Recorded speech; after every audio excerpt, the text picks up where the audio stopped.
inside of the Conjuration Tower. Um, I think I'm just going to start off. Let me just have each of you roll a d20 here.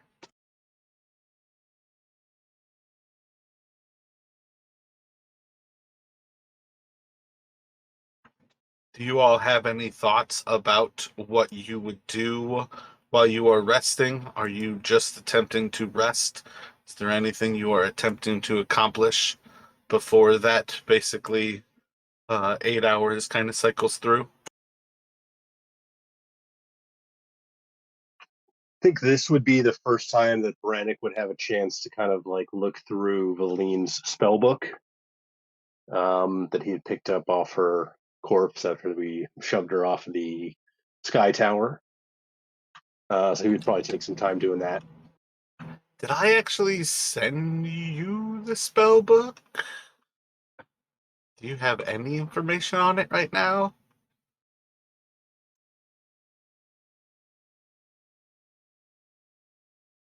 Doesn't look like it. Yeah, I don't see it in my like private messages.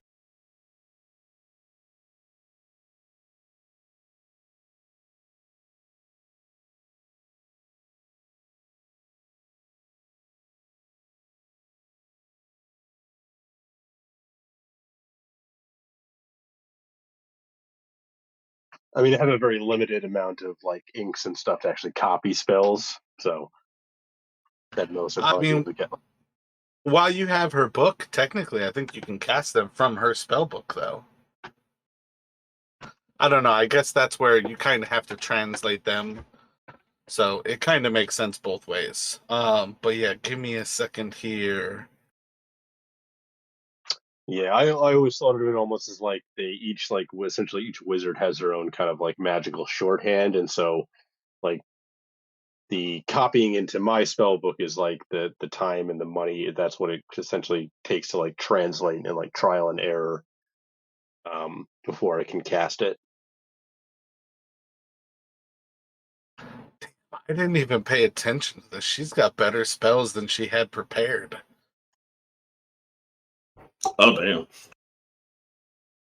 She just didn't have polymorph prepared. I'm not entirely sure why you would have what she has when she had polymorph. It's a pretty powerful get out of jail right there. Especially considering it was part of her doom. Oh, God, yeah. She could have just polymorphed into a bird and just flown off.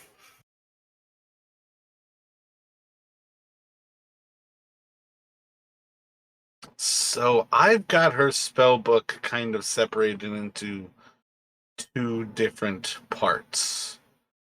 There's no simple solution to send this to you. So give me 1 second. I didn't even think about that. I should have prepared this ahead of time. I don't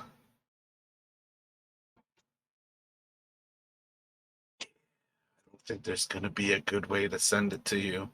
Because it's either a picture or I have like two different lists, basically. Let's go for the first list, because that one's easy.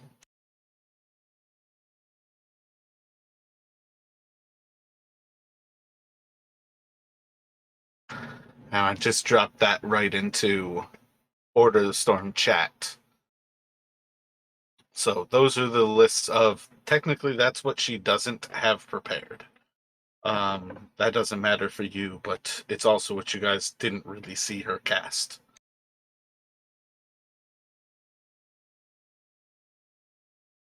Gotcha. And then the other way that I have her spells set was for the use of me keeping track of her spell slots. So like her level 1 spells I have in a row, but in duplicates. So I wonder if I duplicate this and then cut out the duplicate lines. That's probably the best way to cut and paste it to you. The formatting might still look weird, but give me 1 second to test how this looks.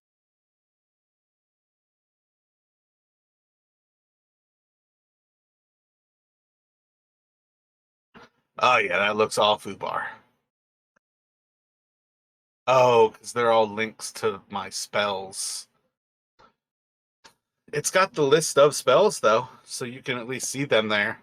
Um, that's my bad. If you want to look over these things to see if there's a particular spell you want to like start copying in this kind of time frame, that's all there. I'll make a note to myself to actually do a better like comprehensive job of what is her spell book. No worries. This works for me. I can I can grab them off of this. Don't spend too much time trying to pretty it up. Gotcha. I mean, that kind of shows like how my cheat sheets work, how my notes work. Because, like I said, I had like, for comprehend languages, detect magic, ray of sickness, and Tasha's, it's like a checkbox, and then I have 4 of those for her because they're her 4 level 1 spells or her slots. And then all of those link to essentially a cutout of like the actual spell. That's like the spider web of how I use Notion. It is an amazing DM tool when either of you actually jump towards DMing. But yeah, that gives you access to those things. I would say, reading through her book, it's probably going to be one of those things where most of your 2 hours of being able to do something without using more than like 8 hours of time, most of that 2 hours is probably solidly saying just translating what she knew. So I would say from there you could pick if you actually wanted to learn what like arcane eye. I think that's something you might be interested in because it's divination, so you can like cycle the spells. Blight is pretty powerful, as well as like Leomund's tiny hut would free you guys from coming back to the conjugation. So there's definitely that aspects that with your limited resources, you might be able to pick like the ones that you really want to go for. Yeah. So Arcane Eye, I have that myself. The first one that jumped out at me was definitely Leomund's tiny hut. Yeah, so maybe Vampiric Touch, Leomund's, and Blight, because I feel like you essentially have the rest. And you kind of know. Animate Dead is like a cool like niche spell, but it's not terribly powerful. You've got to be a necromancer to gain anything from animating the dead. Yeah. And realistically, how I limit NPCs on your end, realistically, all animating dead is good for is just like a meat shield for 1 hit. And it's a high spell slot to do so.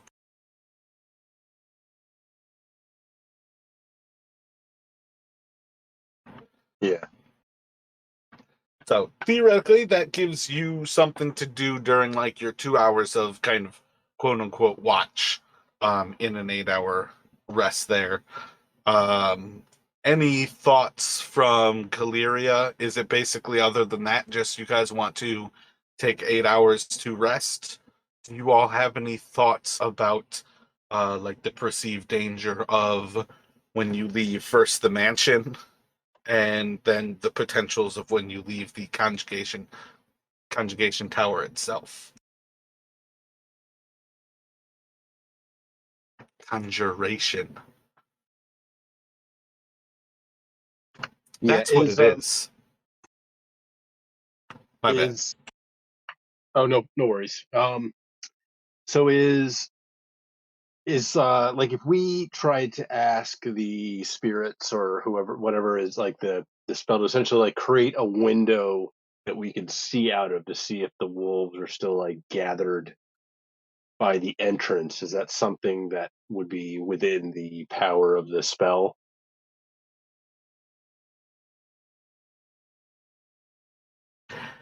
Um, roll a d20. I don't think so. Because I don't think they can create, like, the spell that created them has already happened. So, yeah, I'm going to stick to, I don't see any reason why they could add more. So Gotcha. maybe they, like, create a window and you, like, look out into Yithrin, but very quickly you notice, like, this is a much more idyllic, like picturesque Yithrin. You can see like the sky around you, and you can see like green earth below. You see signs that the city is still floating in the sky. And for a moment, you kind of have like this rush of excitement. And then you wonder, well, maybe this is the closest they know to what it would look like outside. So you kind of have like their like frozen in time view of what it would look like to look out. Gotcha. Yep, that makes sense. I got a couple other ideas so we can kind of if we finish the rest, we can try and Oh yeah, speak my bad. before we open the door.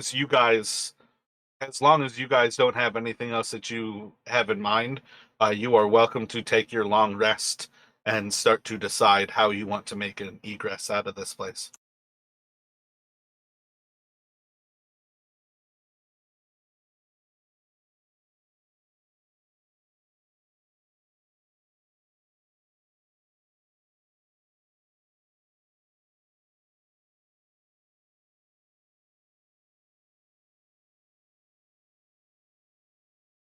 Oh shoot! I meant to ask a question about the this wand of magic missiles. Is saying it goes up to seventh level. Is that right or is that an error? Does it have 8 charges? I feel like that would be 7th level. No, it has 7 charges.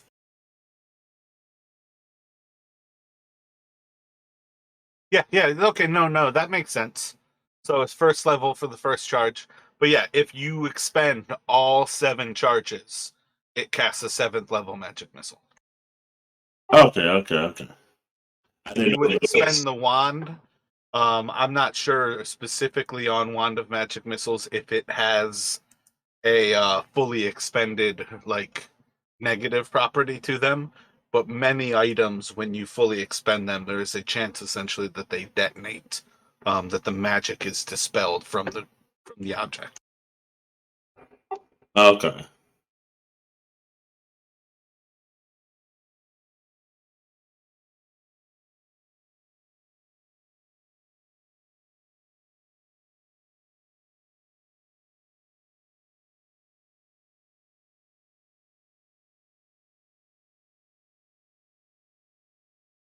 So I believe Brannick was around when we encountered the winter wolf outside of Dugan's Hole, right? I think we had switched. I think I'd switched to Brannick uh, from Carvath by that point. And I guess the main reason I'm asking that or trying to confirm that is because in that case, Brannick would have an idea that these are smarter than your average wolf, and so he would have a better idea that kind of what he's thinking of is try and see if they're still around, um, would actually work. I don't remember the exact timeline there. But as with like a lot of things, I would say just through the cycle of the group, and kind of sharing information with each other, just assume that whether Carvath told Valixis, Valixis told Brennick, Brennick has told Galeria, that you guys have all of the information that you, the players, have learned despite having characters die. That to me is not metagaming to know what you have learned as a player, Okay, okay, yeah, or because rather, Carvath. what you've learned as a player in game. Right. Okay, That's far more, that's kind of what I consider like those fireside chats of like sometimes you're talking about very mundane details, very personal things, like telling the stories that we kind of create with the story dice. But sometimes you're also sharing that information of these gigantic wolves that are almost 2 to 3 times the size of other wolves you've seen on the tundra. These wolves that almost glow with a blue kind of effervescent ice to them. Intelligent creatures capable of speech that seem to be uh, enchanted or like kind of turned into intelligent beings by the like zealotrous druids of Auril.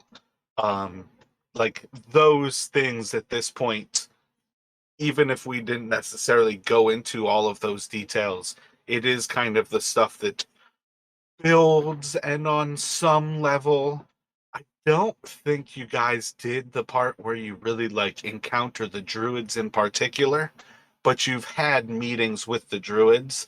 I feel like one of them, at very least, that everybody should have had with, like Brennick and Velixis, at very least, would have been um, close to when you were actually meeting Valine, was on your way to fight the dwarves. I think was one of your last encounters with the druid. Um, and then I think you also encountered another one on the way from there to the whale.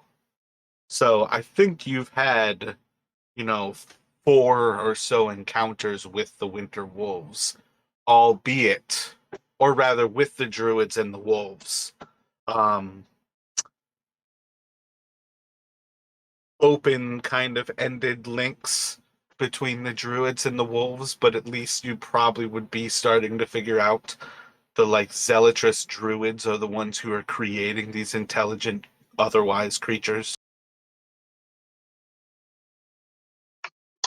Gotcha. Because like those 2 wolves were just basically harassing Dugan's Hole. That was before you guys had known about the druids who were kind of creating these creatures as such. And it almost falls into the same thing like the actual white moose. I mean, that's like the first group that this campaign originally even started out with. The white moose, when everybody TPPK'd at the Banshee, that white moose was one of them essentially.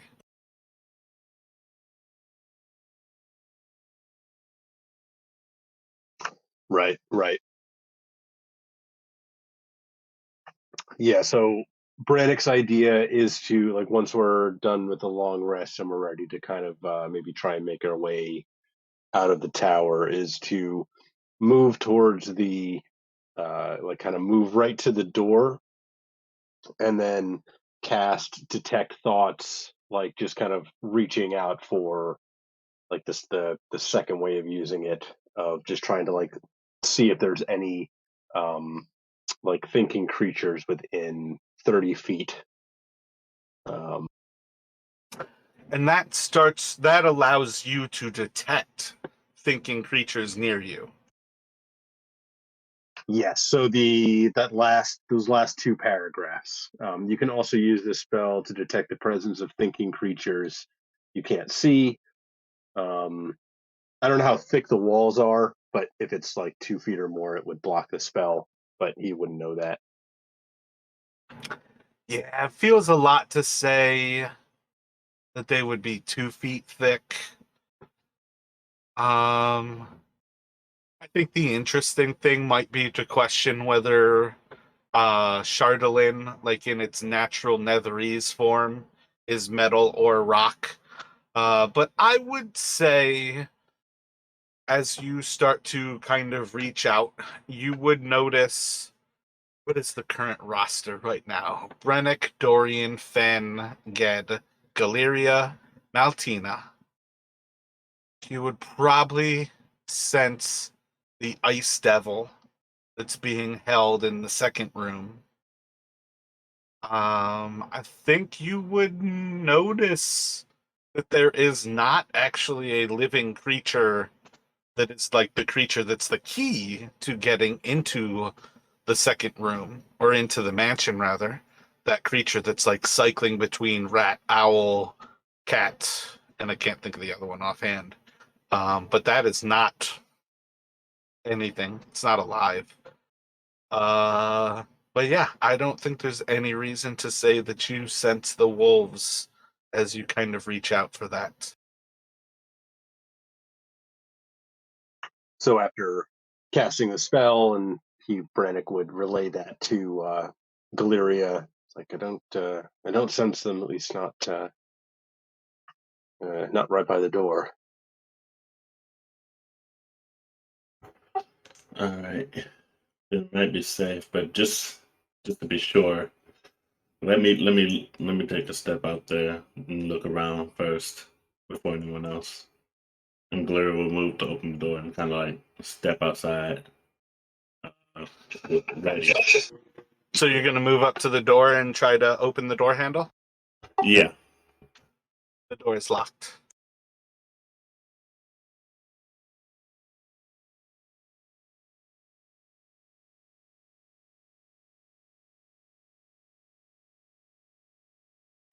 Do you guys remember the trick to opening this door?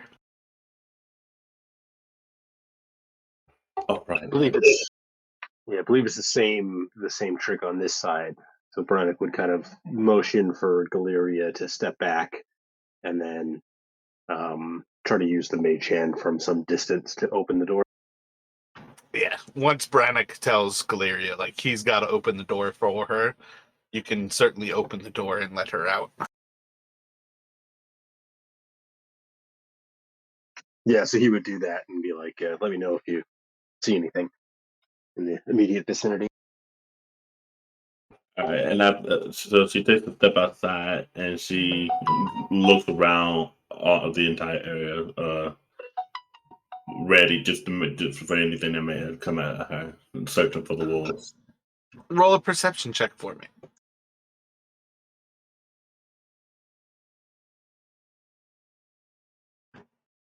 Would say as you step out, again, as kind of a reminder, you are going to very quickly feel Yithrin is colder than it has been previously.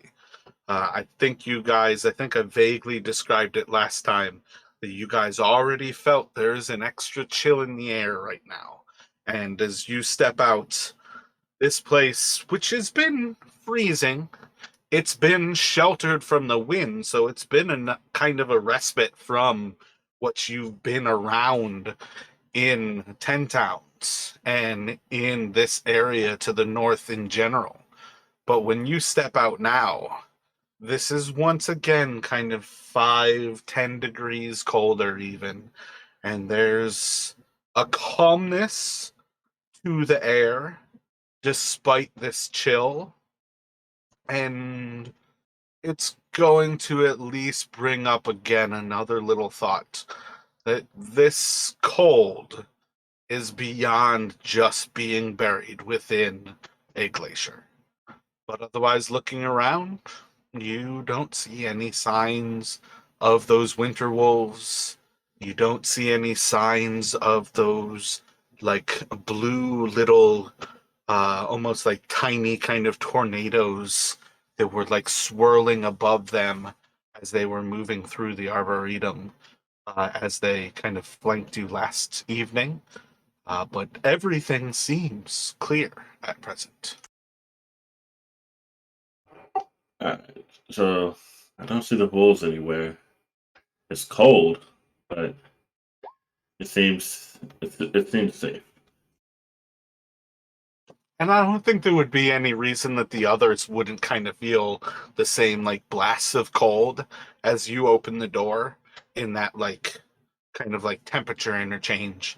The room itself would get colder as well. It's definitely going to be more pronounced when you're stepping outside. But again, this place doesn't really have wind because it's still like almost a bubble underground.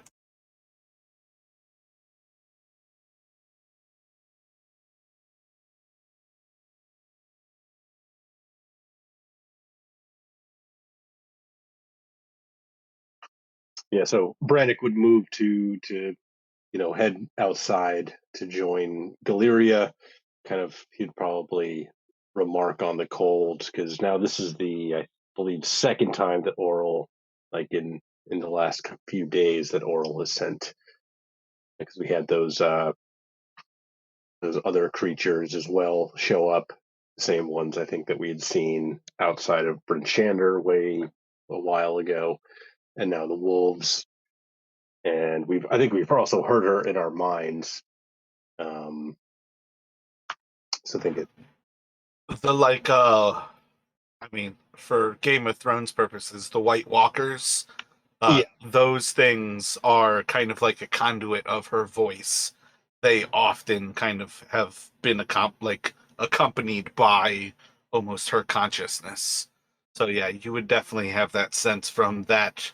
I believe that was previous to Valixis's fall, when you all were still like moving between. I want to say that was after you finished the enchantment tower.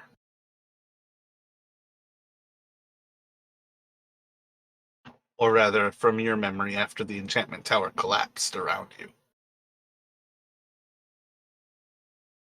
Yeah, it was. Yeah, I have to look back through my notes, but it was like right like after we left the tower or right before we were going into a tower. I don't remember offhand, but that sounds what you're saying sounds right. Yeah.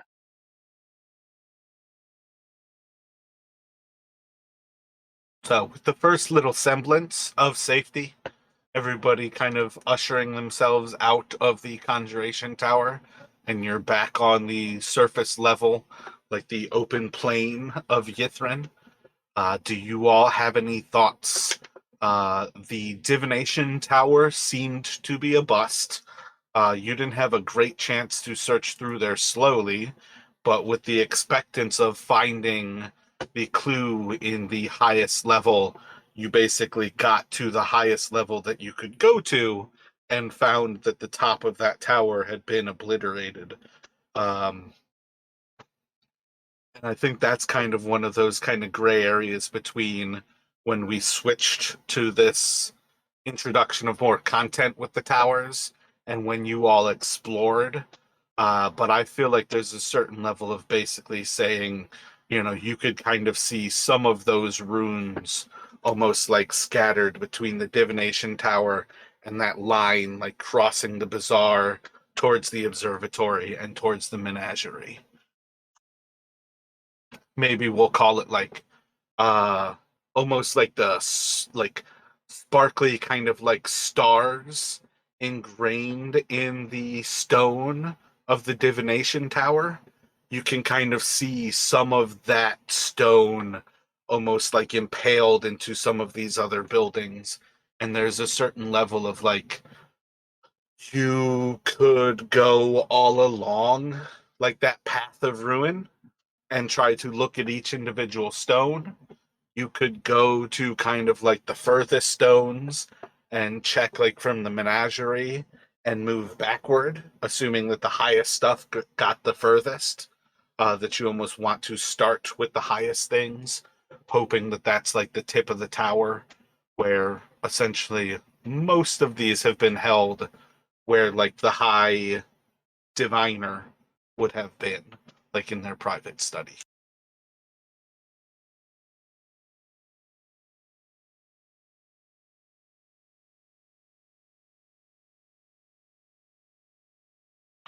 Or, go ahead. What are you thinking, Brannick? Yeah. So Brannick has an idea or two about how we might try to, if we're thinking maybe the plaque from the divination tower has kind of been scattered somewhere, about how we might kind of try to pinpoint its location a little bit better. But for now, I believe we also still need the trophy for evocation, right? If Get it. you trust Avarice, Avarice has promised you the other two lines for evocation, and I want to say abjuration. Okay. So divination would be the last piece. Yeah, and that was the other Assuming point that again. I was going. That was going to be the other point that I was about to bring up was the other way you guys could go is to move back towards Avarice and appeal to her again, um, with the information that the divination tower did not have the line that you needed of the arcane octet. So Brennick can he has an idea about how we might be able to find out where that plaque is. It's a risk. He hasn't tried to do this before, but he is willing because he knows we need this. And what are you thinking? So Brannick now has the ability, if he to contact another plane, or essentially will contact another being, um, like a demigod or a basically it's a contact other plane spell. I don't know if you're familiar with that.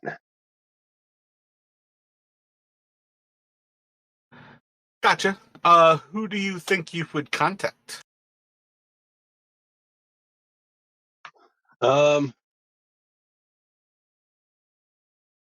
Yeah, so I'm trying to think of like if there was somebody who had maybe witnessed the devastation. Um, I didn't have like a specific entity in mind yet. That might be something he has to kind of think on. So you have the names of many of the high wizards of each of the individual uh, schools.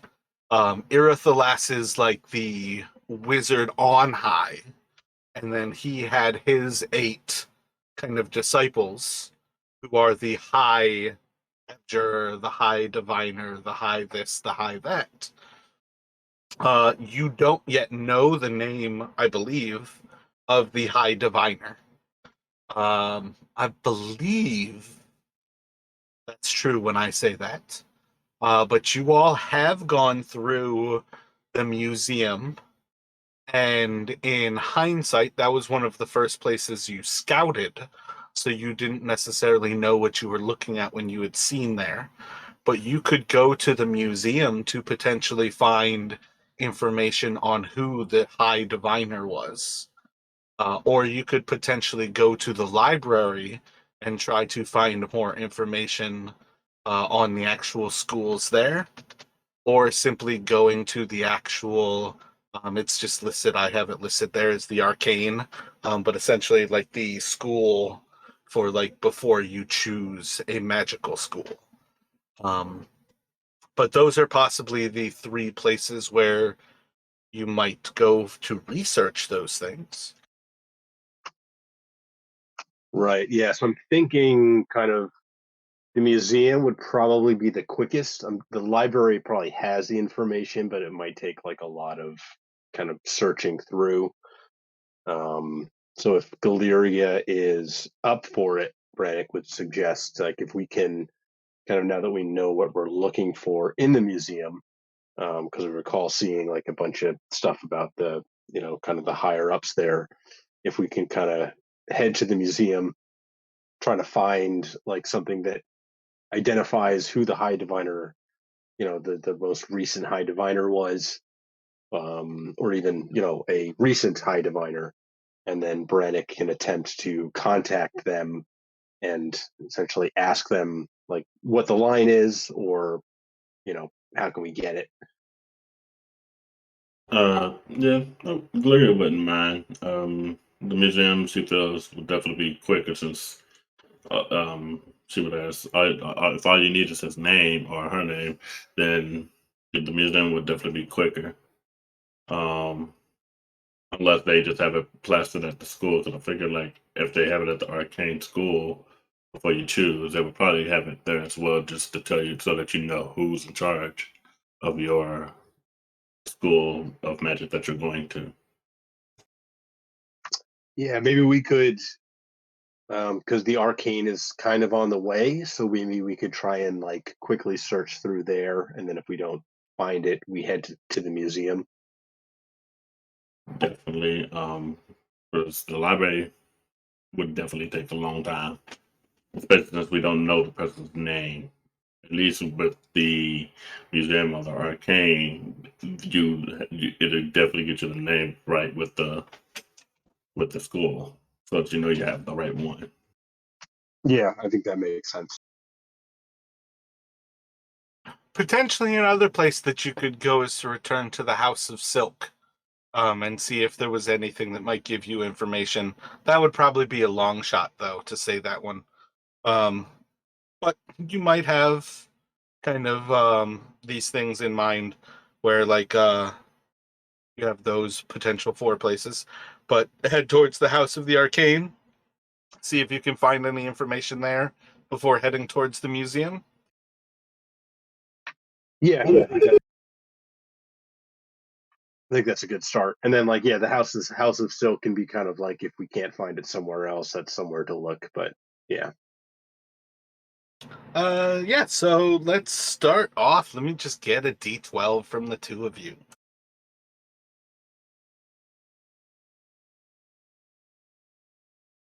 Gotcha. Pretty quick walk as you kind of make this exit out of the hall of the Tower of Conjuration, and you kind of like already assuming kind of made this plan before heading out into the open. Caleria makes a look around, doesn't see any signs, and you kind of make this quick dash for what is that? The northwestern door of the House of Arcane, and you kind of come into the actual back area where there's like some actual background space before opening up into the large hall where Felix is previously. Was it? I think it's just the actual.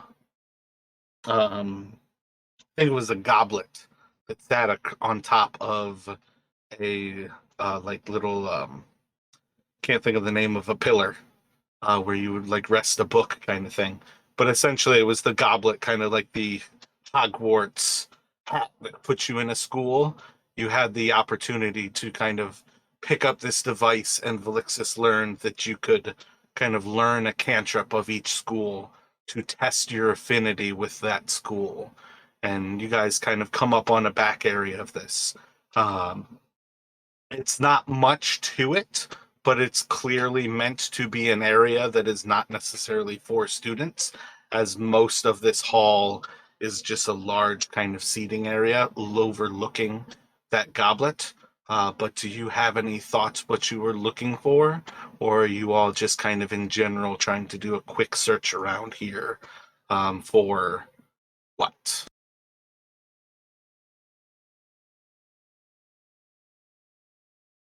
So Brannick is thinking maybe if we could find like some notes, maybe that like a student had written, or some sort of um, almost like students complain about their teachers. Uh, maybe there's something that makes a even like mention of Divine or whoever in passing. Um, Gotcha. So this place is kind of filled with benches that all kind of line up to like a stained glass window. Like from the outside, like those spires almost come around the stained glass. So the light kind of comes in from those like magical claws that are kind of reaching around the building. But each of them from within, you can see in the stained glass is clearly for a school of thought. So you can go to the benches that are below. You can see like a wizard who's starting to conjure, and you can see like the light of the star above him.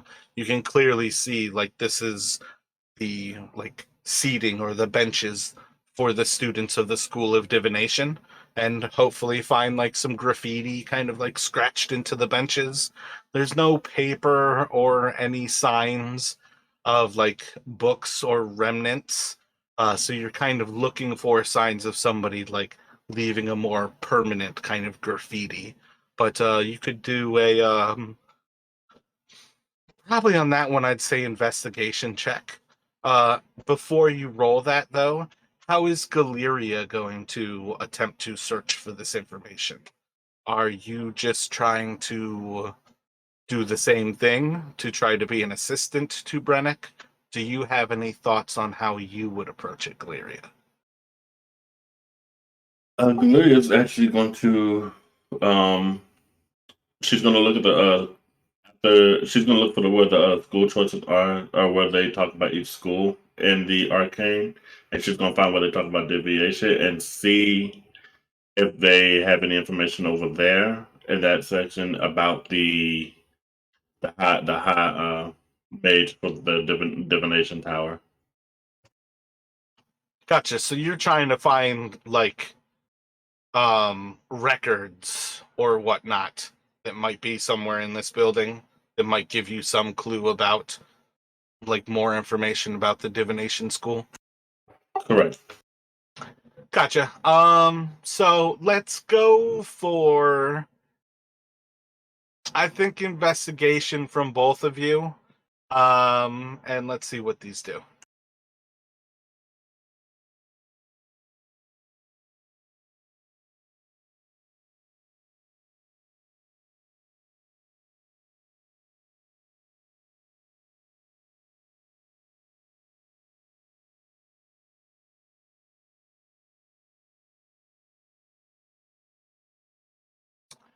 So I would say, Brennick, while you kind of are searching through all of these benches, kind of like looking through the hall itself where there's the most space to kind of find something, Galeria very quickly is kind of going about this place looking for any sign of like essentially things that don't look right here. Like basically finding that there's not actually seating that looks illustrious where you would sit a high diviner. It doesn't seem like this is a place that is presided over by their actual school masters. And Valyria kind of like will kind of fall back into that back room area and kind of like looking through places, just trying to search what seems a little bit more of kind of like, um, I don't know, I want to say kind of like the secret tunnels that you would have inside of a castle. So like the wizards can actually move around without the students seeing their progression. And eventually kind of like finding your way through this kind of like maze, you might actually get to the point where Galeria is actually confused as to where you are. I want you to roll a survival check for me here. Um, but as you're kind of going around these areas, you do eventually find yourself in a small kind of circular room, and you see that there are actual like a larger chair with a desk by it, and kind of searching through, you do indeed see signs that this like hmm, you speak Draconic. Feel like you can pick up a little bit of the actual script of what you're looking at, but as you're kind of like going through this area and like looking over things, you're just collecting things that you're pretty sure have the word um or like high, like the what you expect to be high wizard, kind of like on these. They're almost like name placards. And by the time you've collected like 3 or 4 of these things, you've come to the conclusion you don't know how you got into the room that you're in. There's 2 exits from it. You could go right, you could go left, but you don't really know where you're supposed to go from here. Um, at this point, you are kind of lost. I want you to roll a d6.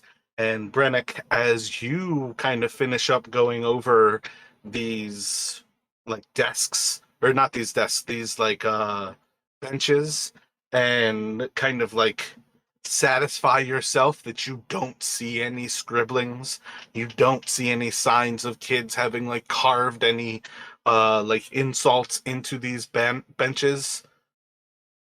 There's a lot of silence around. You've got most of the group with you, but it seems like Galeria has disappeared. What are you thinking?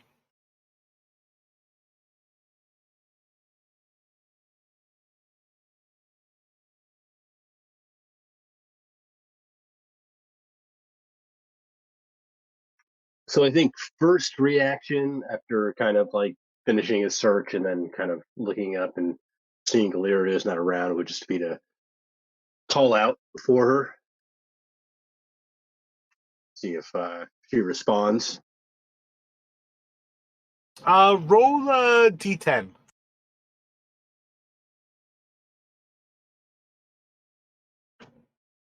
As you yell out from the opposite side of this like divination wizard who's in the stained glass, you can hear Galeria kind of yelling back to you.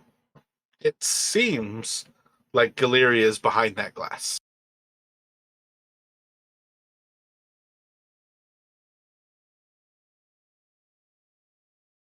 Okay, but we didn't, or Brannick didn't see like how. Yeah, he didn't see how she got back there. Roll a perception. I feel like they should be disadvantaged because he was pretty focused on the graffiti. I'm gonna interpret it regardless. Yeah. I'd say you would not have noticed like when Galeria went. But you can essentially communicate through the glass together. The question is essentially, do you want to try to track each other down, or are you going to try to break the glass? Um, if Galeria doesn't remember how she got there, and you don't know where Galeria went, or essentially she can't really tell you how to get to her, what kind of thoughts do you two have for solving this?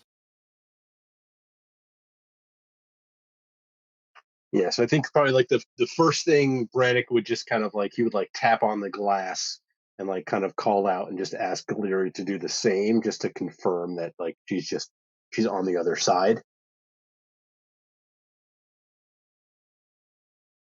Um, So, Galeria, from your perspective, you're in like a stone room that's entirely circular. You can hear Brennick's voice, and you can hear the tapping of where he's tapping from. But when he says tap on the glass, there's no glass from your perspective. You're in a study. Alright, so hearing him say this, I do. Gloria does yell back. There's no glass in here. What do you mean tap on the glass? Will you tap back though? Or like do you tap where you think he's saying, or is it confusing enough to hear reference of glass when from your perspective there is none? I do tap. She does tap where she heard the tap from, or yeah, but the glass part does confuse her. She's like, "What glass? There's no glass in here." Gotcha. So from your perspective, you're tapping where you think, Brennick, you're hearing taps coming back from the glass, despite Galeria saying there's no glass.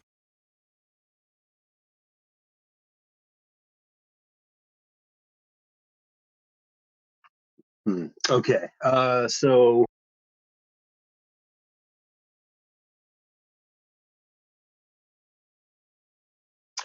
all right, so I think Brannick is going to call out, just stay where you are. I'm going to try to find you. He's a little leery of, given all the things they've encountered in these towers, of just kind of smashing the glass. So he's going to look for. He's essentially going to try to find her the old-fashioned way, like try and kind of see if he can, like if there's an exit from where they were, and try and essentially like kind of follow and actually find her. Gotcha. Rashad, roll a d8 for me, please. And then, Brennick, let me get a survival from you.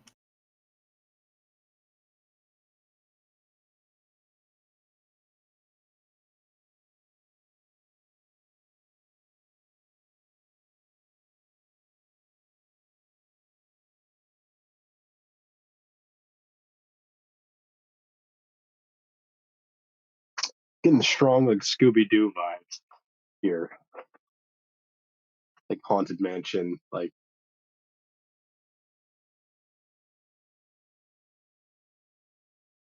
Alrighty.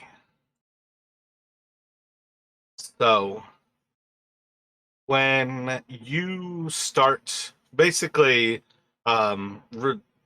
Galeria can share with you that she did indeed kind of head back where you came in and went back into kind of the like outer edge of this place and kind of describes that there's almost these halls that kind of permeate behind this main kind of auditorium. So you kind of gain a sense of like where Galeria at least started. And she describes that she did go through a few rooms, that she's collected like 4 of these little plaques that she thinks are kind of like names of the high wizards, and kind of like hopeful information. And as you then start to set off with this information, kind of hoping that perhaps you can like move forward and go straight to where Galeria is, kind of trying to use a sense of where you were speaking to her in the main auditorium and where you think that kind of spire that had the actual divination wizard would be in relation to where you would go into those back rooms. You kind of try to like expedite the process by cutting off and going like straight towards where you assume Galeria is. And you are very quickly going to recognize that these halls are not ordered. There's more to moving in this outside than simply like a numerical progression. These things are like almost in like algebra, like nonsensical numbers, where it kind of goes places rather than necessarily going to the same place um, from door to door. And you kind of quickly find that where you would assume that you were going to find Galeria, you are not finding Galeria. And the two of you kind of search, or rather, the group searches with Brennick for a while. And Galeria, you can perhaps wait for a while. But time is going to go by, and you all are going to start to wonder, where is the other one? Where is the group coming to find me? Is Galeria still where she said she is?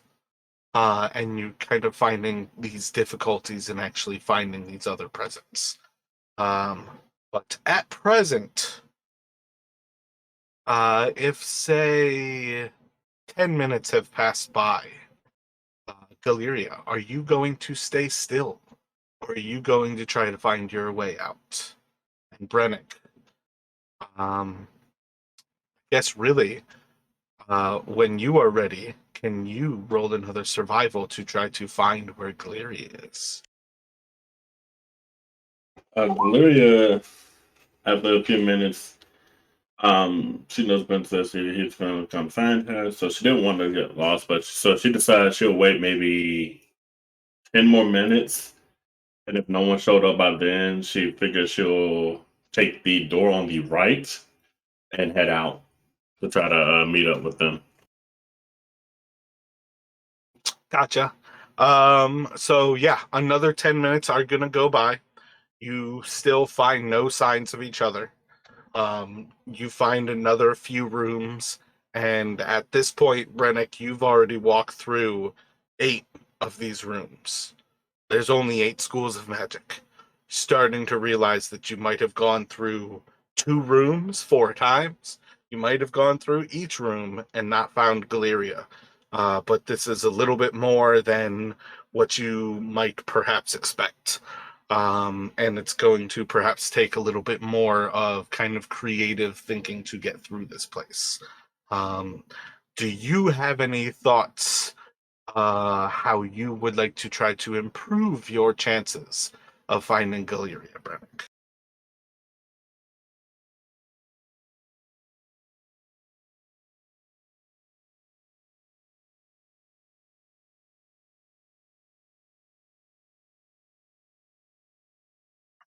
Hmm. Yeah, so this is definitely a little odd here.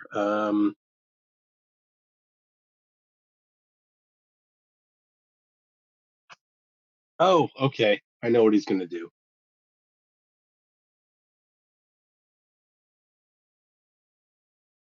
Hoping that she's not too far away, Brannick is going to he's going to shout out. Not sure if Galeria can hear. Like, stay where you are for a moment, and then he is going to cast Locate Creature. Gotcha. And that What's is the within distance on locate creature? Is that's 1,000 feet. yeah, okay. That's what I was thinking. That it wouldn't be pretty moot. So yeah. Um, I don't see any reason that this kind of like illusory halls would be enough to kind of defeat you from using this here. Um, Kind of gaining a sense maybe by now that these are meant to kind of prevent children from being able to get behind, kind of behind the lines and go where they don't belong. That it's not meant to really stifle like higher level magic that a wizard would perhaps contain here. So you can indeed find pretty quickly where Galeria is. And around when you all kind of meet up, Galeria can basically show you a few of these tags that she has already collected. Um, I want to say, for what it's worth, by the time you get out of there, you probably have all 8 of these little name tags. But I would say that by the time you guys get out of this place, uh, Brennick, do you have to cast? Um, I can't think of the languages spell. Or did we decide? Yeah, because you have enough levels in Rogue that you don't have the level that gives you like the permanent. I can't think of the spell. Because Yeah, so you're like one level away from always having all languages if you just touch them. so if I become 10th level wizard, that's one of the divination. It's one option among a couple different ones, but I'm not there yet, so I would have to Yeah. cast. But I will go ahead and I am going to go ahead and cast comprehend languages. I do have it prepared now, so Gotcha. So when you guys kind of come together, Galeria basically shows you like these placards, and you very quickly do see, at least the first word on all of them seems to be the same like dwarvish runes, that again kind of like sit along this lines of, pretty sure this means high wizard. You can take the time to cast. I can't believe my mind's blank on what the spell is. But basically, around when you are starting to translate this, let me get a perception check from the two of you here. and I don't know if it makes a difference, but I was just going to cast it with a spell slot rather than ritually. Yeah, that's fine. Okay.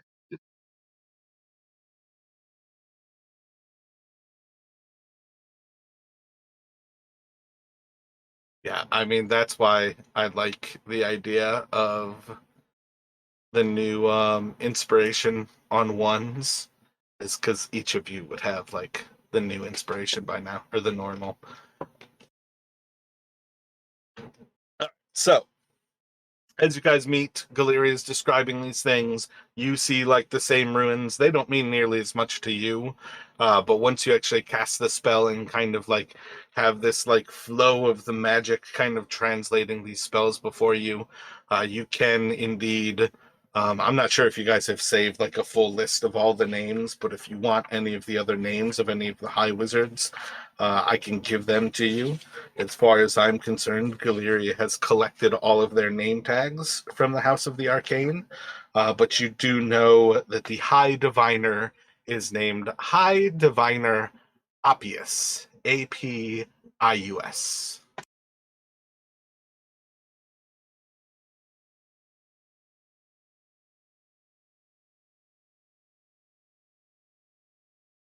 And as this kind of information is sinking in, and Brennick's kind of focused on this, you can kind of see like almost as if he's preparing to actually like move forward with his plan to try to actually contact Appius. Galeria, you kind of feel the cold washing over your skin again, starting to look about. You just kind of sense for a moment something's wrong. Just looking towards one of the doorways, you just see as for a moment there's almost like a little bit of a white spider web kind of like crawling across the doorway. And for a second, you're actually concerned that it is a spider until you recognize that this is ice and it's freezing the stone and it's growing and moving into this room. What are you thinking here, Galeria? I'm like, Glitter's like, crap, and she kind of grabs her hammer, and she taps Brandon and points over there towards the ice that's basically just crawling along the wall towards us.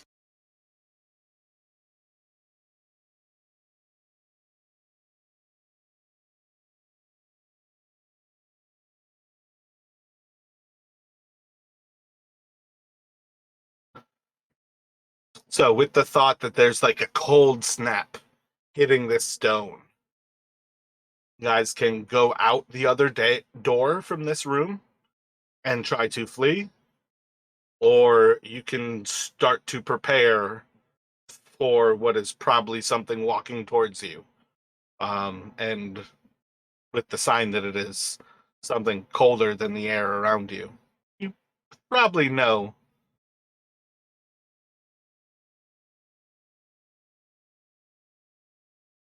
You cut out that probably for me. Oh, my bad. I stopped at you probably know. And I was leaving that at that's either Auril or one of her servants. Okay. Uh, Brannick, what do you want to do? Because this thing is coming towards us.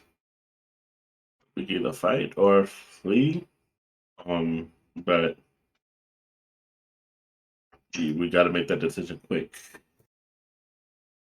Yeah, Brannick is he's tired of constantly fleeing from her, like and she seems to be able to find us, so he's getting like turning to Galeria. It's like pressing to come to some agreement, but I'm tired of running. And he's gonna like shout out like Auril's name, almost like as a, I guess not really like an invitation to like talk, but almost like a challenge, I guess. Like a goading moment of we're here, we're not running. Yeah, like almost like yeah, we've been fleeing like so many times, and we've dealt with so much. Like enough. Like now, yeah. He's gonna like essentially yeah, like kind of almost like turn towards the cold, like the ice spreading across the stone, and like kind of call out her name.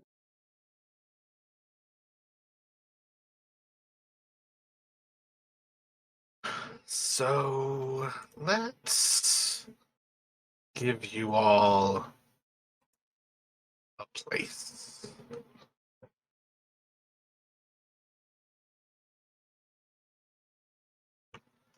Any other thoughts on what you would do in kind of the moment of preparation?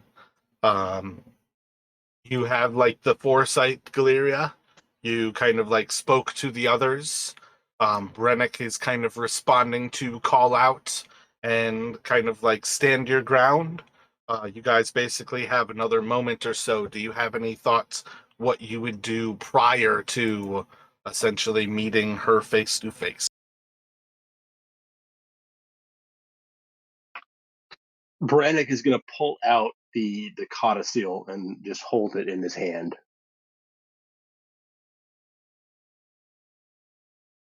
Galeria is going to basically grip her axe.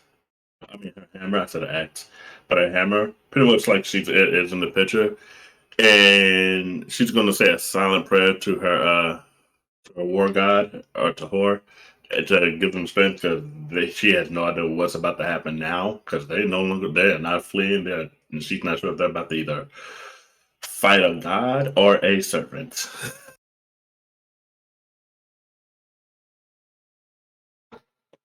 So we're gonna throw you guys onto this map. Let's say it's not meant to be like this place. It's just going to serve for what we need here. So you guys can place yourselves. I would say Galerian noticed maybe towards the southwestern edge. That's where you saw like kind of like the freezing doorway. And then we'll say the northwestern edge would be kind of like the doorway where you could have fled to. But otherwise, yeah, I would just say kind of like assume like something like this is the desk kind of thing. Um, Kind of like a chair over there, but otherwise a pretty austere room in this place. And kind of like this is the wall. Can't really see where I'm drawing right there. That's the wall that I guess really Galeria might understand is where like the stained glass would be. Kind of like just as a perspective of like when Brannick was talking to you previously. So that's kind of like what you're inside of right now. And let's get you guys. I feel like do all six of you. I think we're gonna have to throw Fen into this.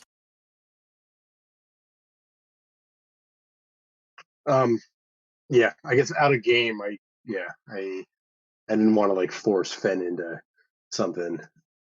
It's just really bad timing because there's not really anything that's like filler for you guys left to do.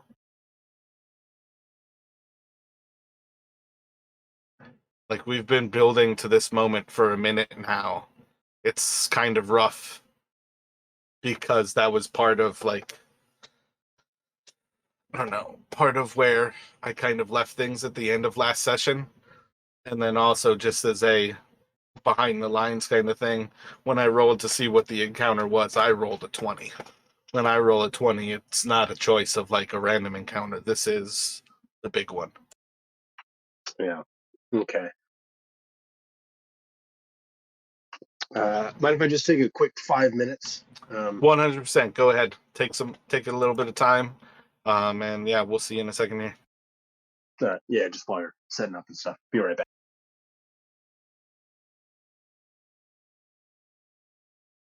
I forgot I had a separate picture before for Galeria. And that picture's still on the side, but switch that one to Martina because I realized she wasn't done in our allies.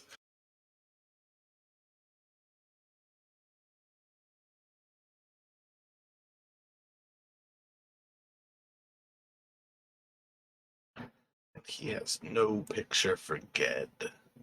So Ged is just a placeholder.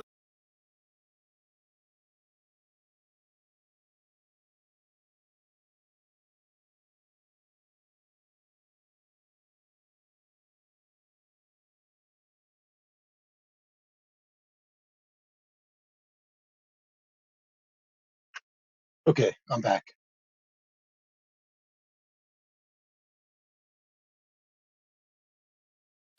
Word. When you two are ready, you can select your tokens and roll for initiative.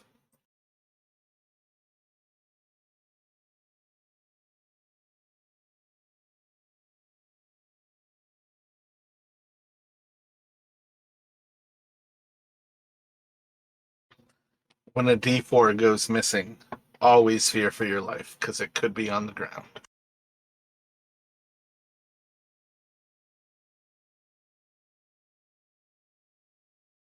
Between stepping on that and fucking Legos, my god.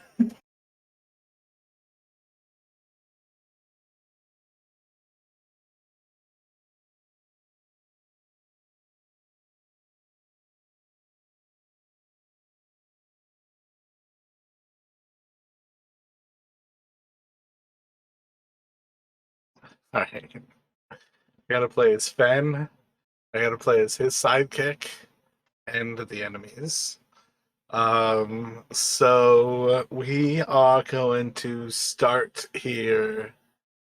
It should be on Fen. What do you all want Fen to do? Um, I think this is going to fall into that same thing. You guys are kind of like holding your ground here.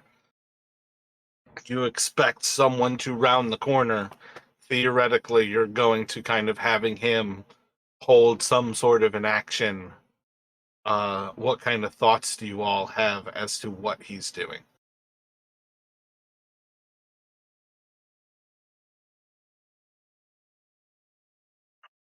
I feel like if we've decided to kind of make a stand here, and we think that they're coming in through that one entrance, I feel like Ben maybe would kind of try to move to the side of the entrance. And can he hold a stunning strike? I'm not sure how that works with like I holding don't an see action. why not, but it would be the same kind of thing as like with a wizard holding a spell. If he holds Stunning Strike, the key is spent regardless of whether he hits or not. Whereas normally he can hit before he has to decide whether to try to Stunning Strike. But I think that is one of the solutions is he could hold that doorway and make an attack to try to Stunning Strike the first thing that comes through, or potentially with the similar idea, he could simply hold where you guys are at and try to Stunning Strike the first thing that comes into contact with you. Right. What do you think, Rashad? Second one, hold it for the first thing that comes into contact with us. So I guess like the first thing that comes into his reach.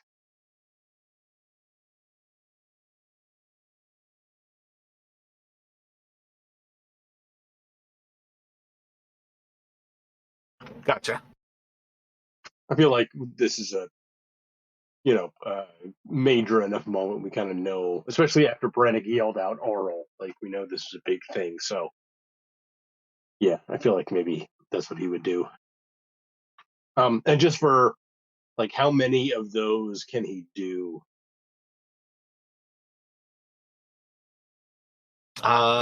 He has 10 key. So this is one of 10. Okay, yeah, then I feel like he definitely would hold it, and be ready to let loose. Yeah.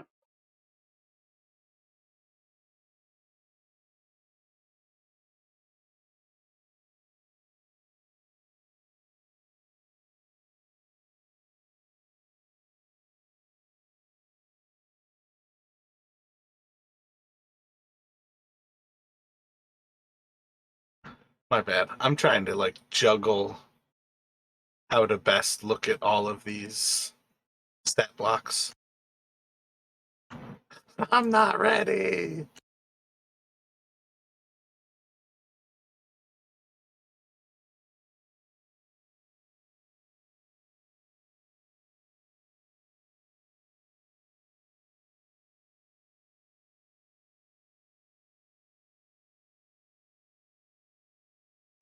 Brannick is already debating the wisdom of his bellowed challenge here.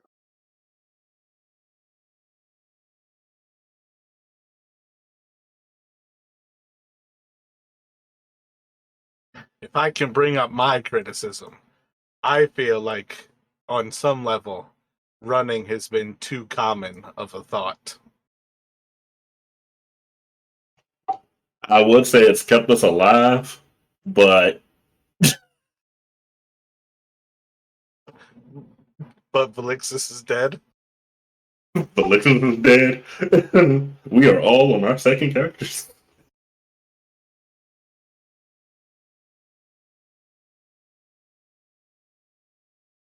Brennick did it on purpose, though. And he also doesn't know whether Carvath is dead or alive. Because you have to search for it before I'm going to roll that. Right. Honestly, I'm surprised Felixus was able to live this long. Aside from the first time, but she got to deal with that one. But nonetheless, I'm just like, and I wasn't trying to die. And I'm like, why is my character yearning for death? What the fuck? And I feel like Brannick has definitely been on the let's run camp, and now it's just like, okay, he's had enough now. Now it's time to just.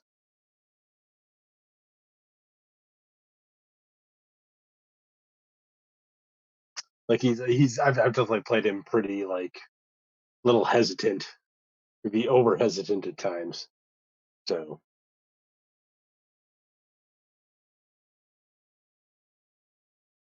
Alrighty. So,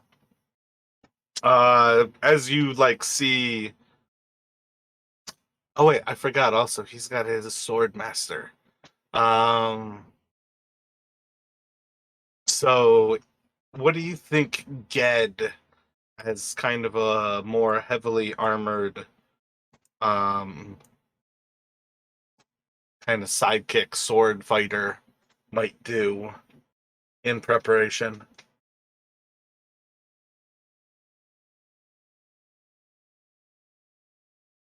I guess he could prepare to challenge.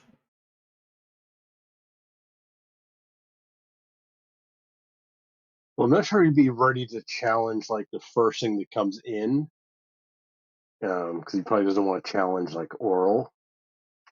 So maybe for now he would just essentially kind of prepare to similarly just strike out at the first thing that kind of gets within reach. Right, because we have no idea what's walking through that door, so I feel like maybe readying a challenge might be a little much. But Rashad, if you have any thoughts on that.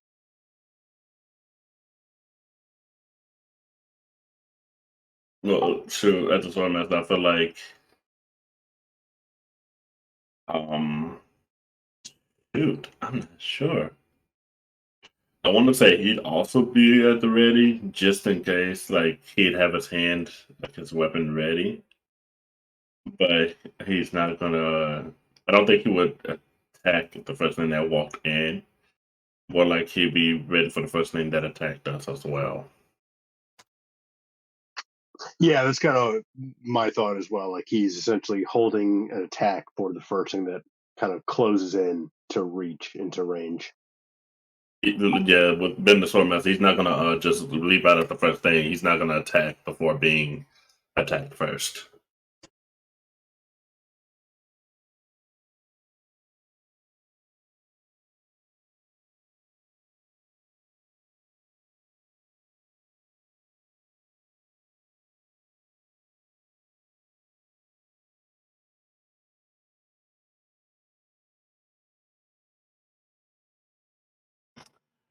Alrighty. So as Ged and Ben kind of hold their ground as you all prepare for this last moment, it would be kind of among the moments where you would then hear the hammer kind of giving you a pretty similar warning of kind of impending destruction. And you guys are going to see as kind of like ducking down into this like 10 foot by like 8 foot wide doorway. You're going to see like an owl's face before you see like shoulder blades, and instead of wings, this creature has like large arms, almost humanoid in its figures, and it kind of like steps in with one hand like down to the ground as its shoulders like scratch across the stonework above it, and then moving through and kind of standing up tall. You can see this owl like humanoid standing just over kind of like 12 feet tall in front of you. And in a moment, you're just going to hear the whispers of, "Your doom has long awaited. It's time you return. The goddess seal to where it belongs. It's to me. Or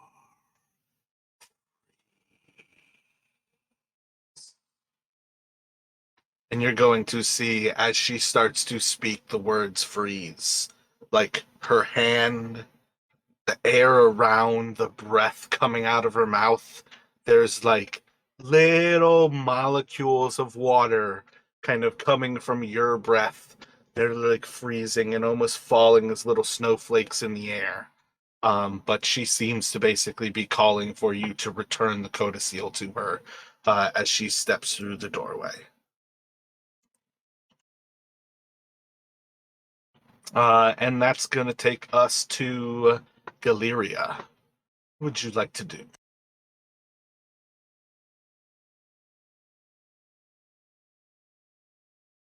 Galeria is going to go ahead and cast Spirit Guardians. So the moment you start to cast a spell, you're going to watch as this like ice from her hand extends out and a pillar of ice starts to rise from the ground around you all. I need all 6 of you to make a dexterity saving throw, please.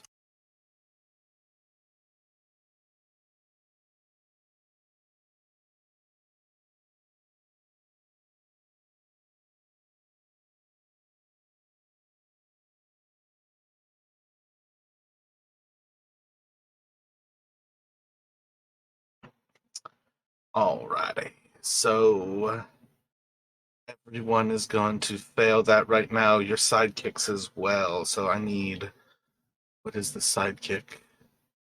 Con and strength, so he's just a D20. Yeah, Dorian. That is one of Dorian's primary saves, but I assume with a 9, that's probably still going to fail.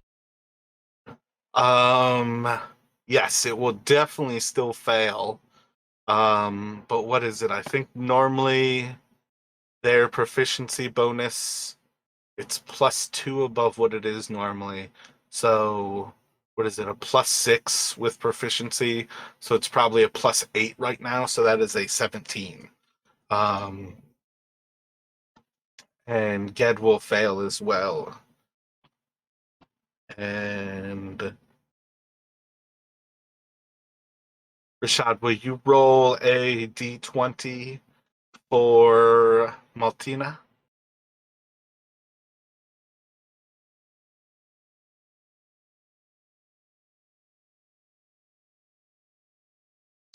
Oh, if this is a spell, Brannick would have advantage because of the Gotcha. spell resistance.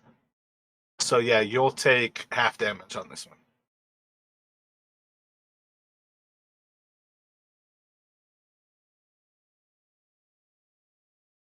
And yeah, and then he also has resistance against cold because he's actually got the codicil in his hand. Yeah, I'll have to give you different numbers though, because not all of this is cold damage. So that's bludgeoning. You'll take 2 bludgeoning with Brennick. And then Galeria and Fen are going to take the full 5. And then you'll take, what is that, 2 cold damage. and then Galeria and Fen will take the 13. Probably 3, I think, right? Because half a 6. Yeah, 1/4. 3 is right. Yep.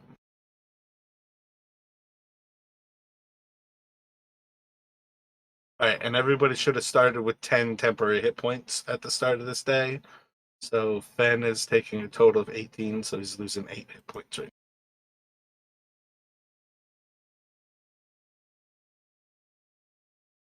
And then the sidekicks, what is that, 18 damage?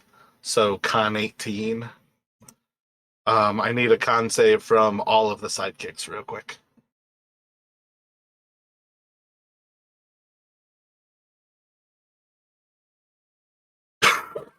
My bad. I pressed that right as I coughed. My apologies.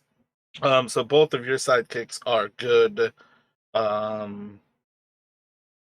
Ged is going to lose 6 hit dice. So Ged is immediately mortally wounded.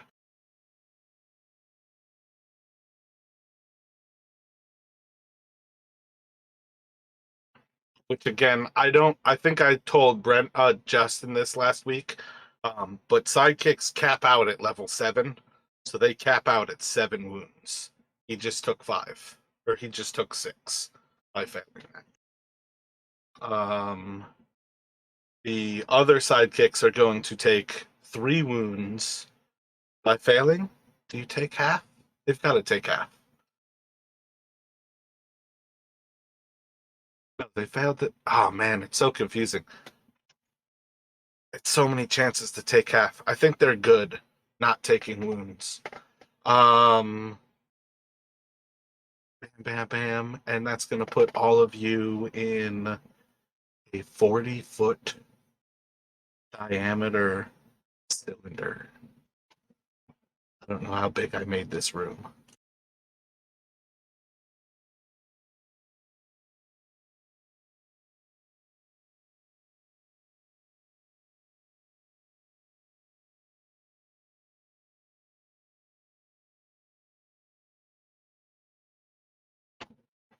Right now, that is all difficult terrain.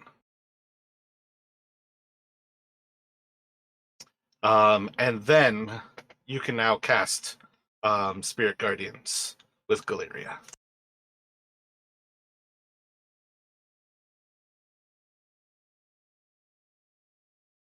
So I guess you should make a concentration save. No, it's the moment you start casting, so it's before you're actually concentrating. So.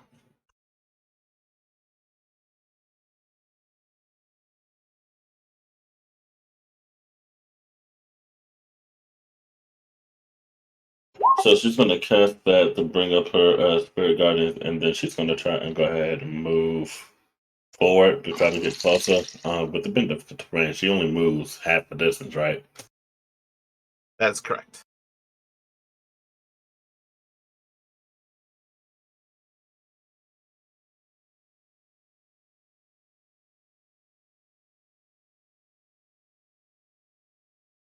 And that'll be it for her.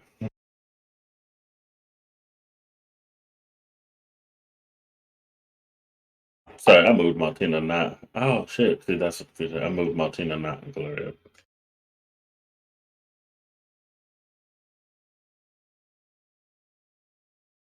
Spirit Guardians is a 10-minute spell, right? I believe so. Let me double check. Yep, 10 minutes.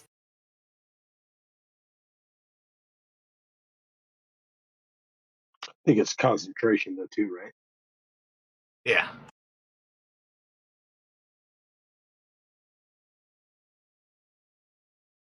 And what are you doing with Maltina?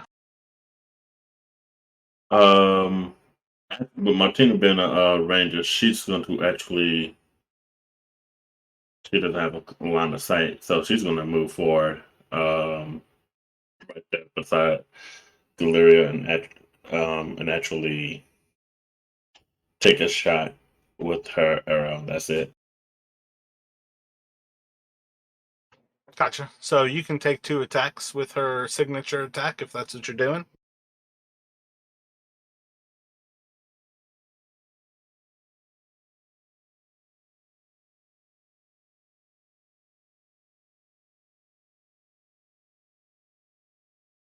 I don't see her signature thing, so I'm gonna just roll like a hit dice. I believe it's let me see here. Yeah, I don't see it on here, so I think it's like a 1d6.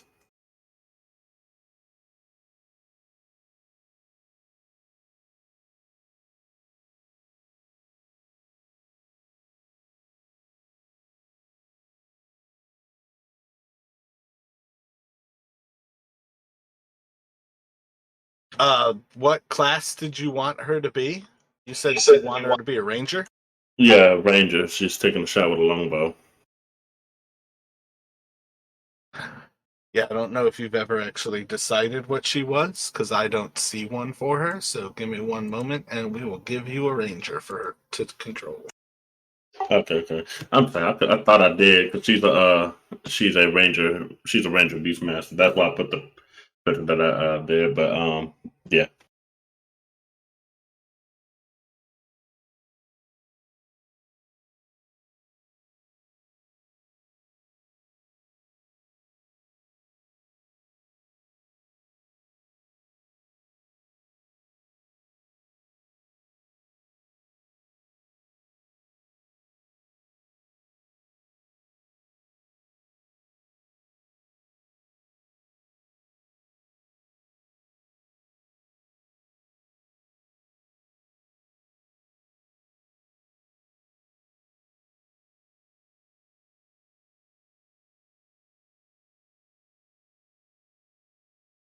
There you go. That's her stat block. So just make 2d20 rolls if you haven't already rolled them. What's the d6 supposed to be for? I was trying to remember what the damage was for a longbow shot. So I wrote a 1d6. It's a 1d8. So I think both of those should hit without a problem. Yeah. Roll 2d8.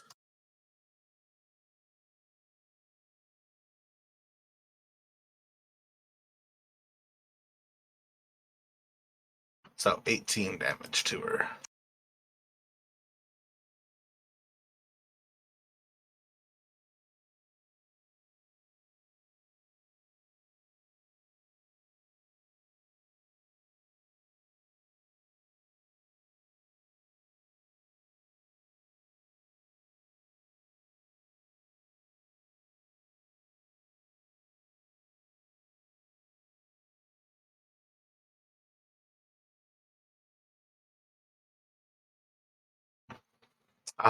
And coming in behind Auril, you guys are going to see as a kind of bony hand, like, kind of reaches around the lintel of the doorway, and in kind of a destructive, like, lifting motion, it just starts to crumble the doorway right behind her as you see this massive hand about the size of any given one of your, like, rib cages kind of grips this stone, and it just starts to crumble.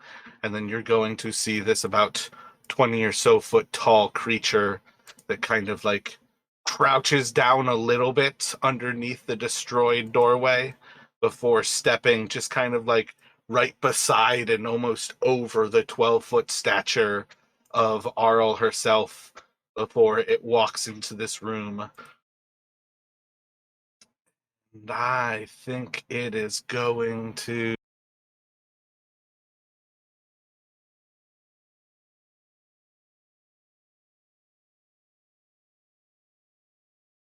I think it's going to make 2 attacks at Galeria as it kind of moves into the room. And that will set off Fen making an attack at it. If I can have Justin roll a d20, and then if I can have Rashad roll a d20 for Ged making an attack at it.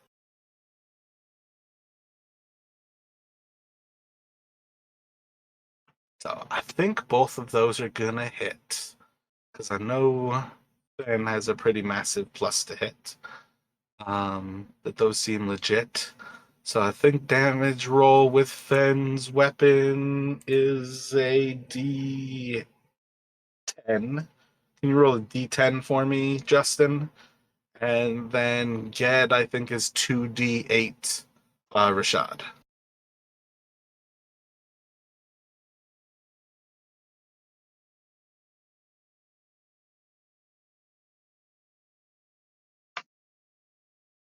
And I guess Fen was holding a stunning strike, we decided, right? Yeah.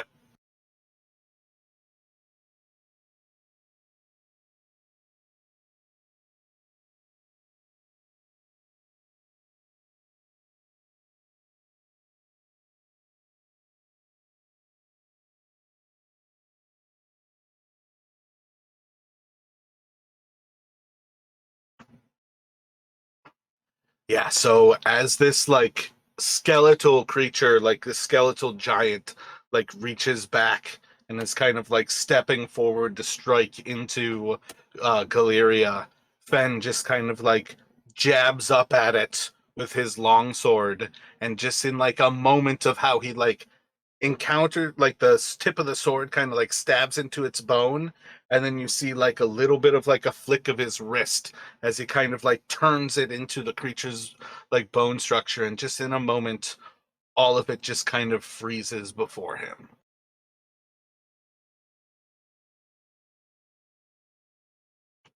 And then that's going to take us to Brennick. Right. So Oh, can Bren, you actually, my bad, can you roll the d8s for the spirit guardians?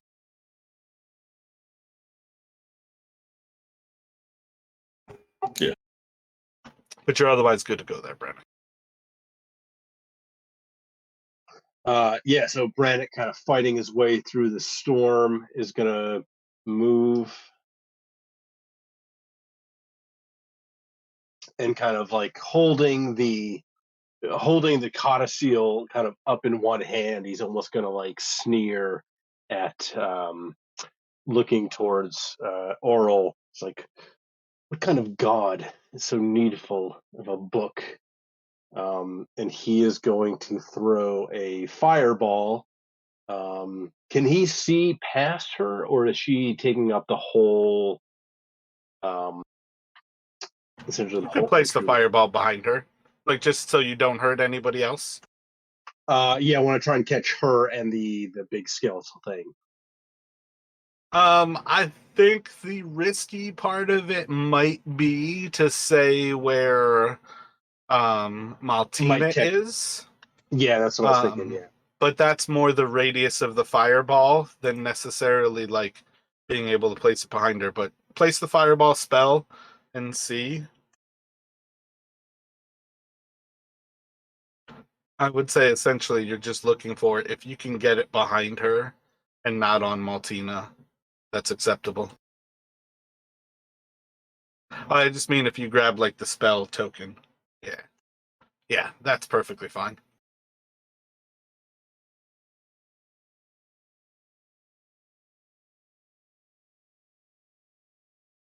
And I'd like to give Oral a 5 on that using one of my portent dice.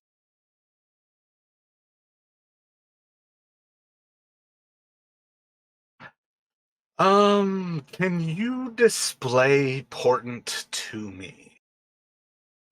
She has advantage. I believe you can bypass that.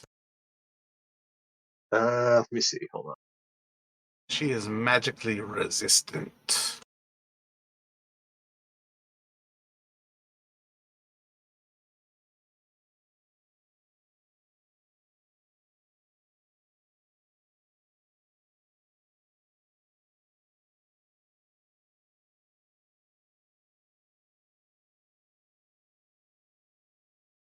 I believe that overrides advantage disadvantage, but I Yeah, will I think submit so. to your however you want to rule that is good with me.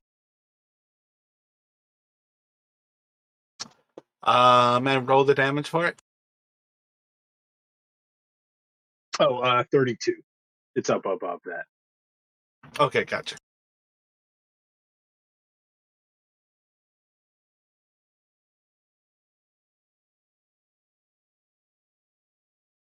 Ba, ba, ba. Yeah, so that explodes. What is your DC? It's 15, 16, 17. So,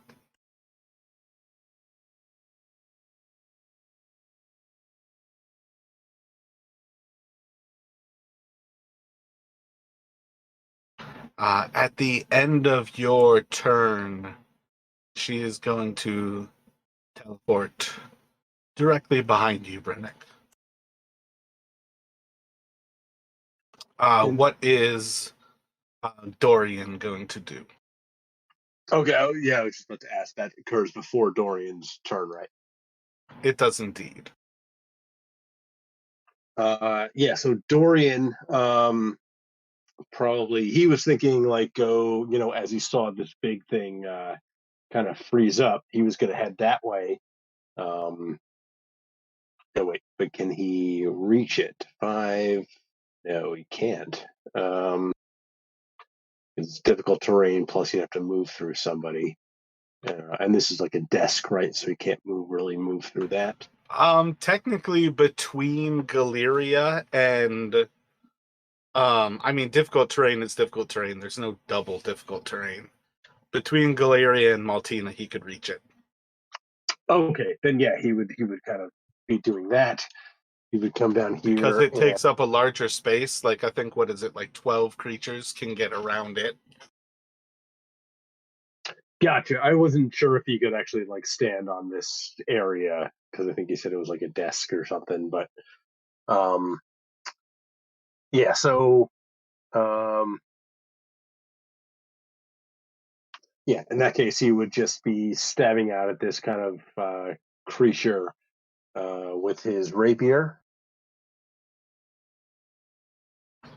So it's got advantage on the attack. I don't think he'll need it though, but you can fish for a D20 or for a 20.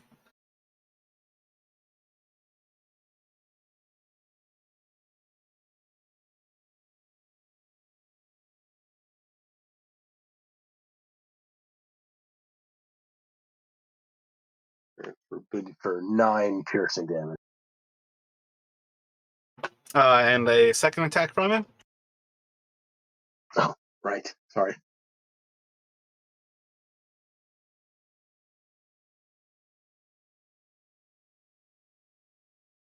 Um, 10. He should be an 18. That should hit.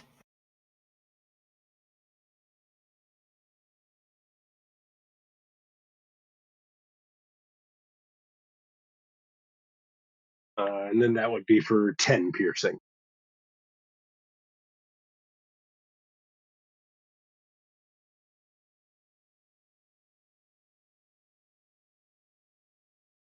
At the end of Dorian's turn, Auril is going to slash out at Brennick with a talon.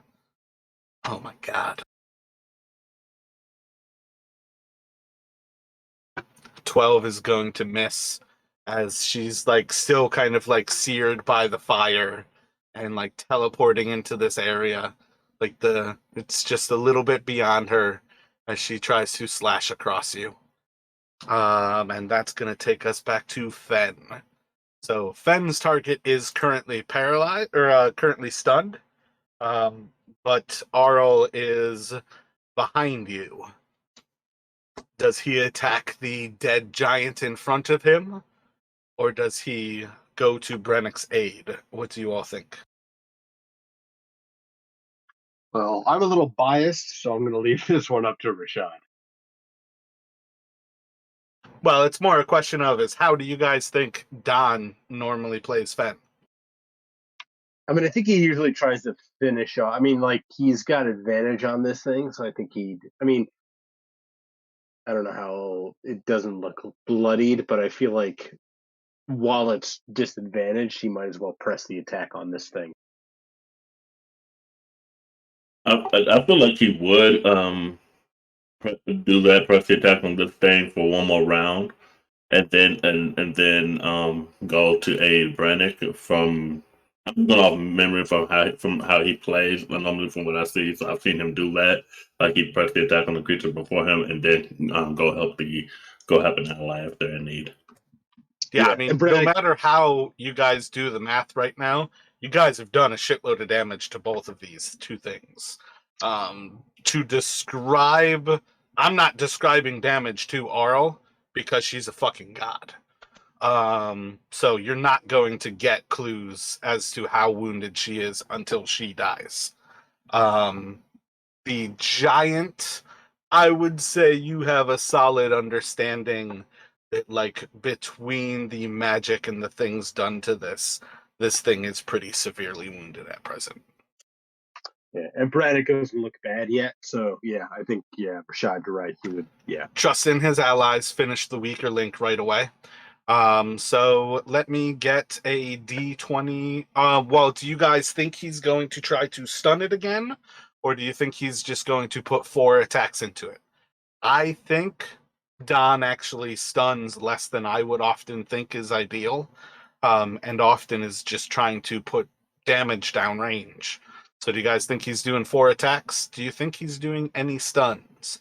I feel like often he's probably doing flurry of blows and like a deft strike. Yeah. That's exactly what I was thinking. Yeah, flurry of blows. Yeah. So let me get a sword from Justin, or just a D20 from Justin with the sword, D20 from Rashad for an unarmed strike. That like applies his agile parry, and then each of you will do a flurry of blows for an unarmed strike. Another D20, and then we're gonna go death strike on the first hit. So that'll be from Justin's. Yeah. So I think only that. God, so close to 2 crits. Oh wait, those are advantage too. So really, that's just the first 2 attacks. So let me get another 2d20 from each of you, and then 2 more from you, Rashad. Yeah. So all 4 should hit. The unarmed strikes are d6 plus 5. So Rashad, can you roll 2d6? Justin, can you roll a d8? No, a d10 and a d6. And I think the deft strike is a d8. Another d6. So Justin, will you roll a d10 and 2d6?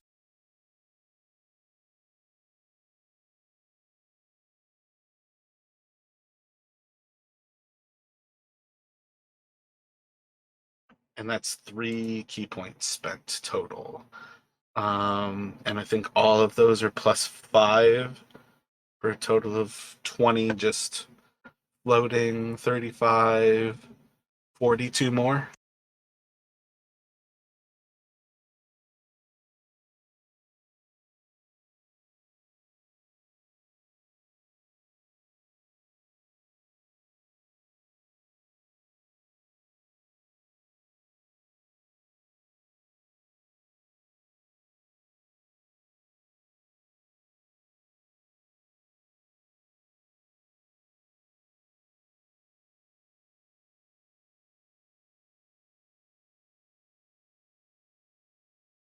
They're both to see how many hit points it would have, and I got the exact average that they give you in the book.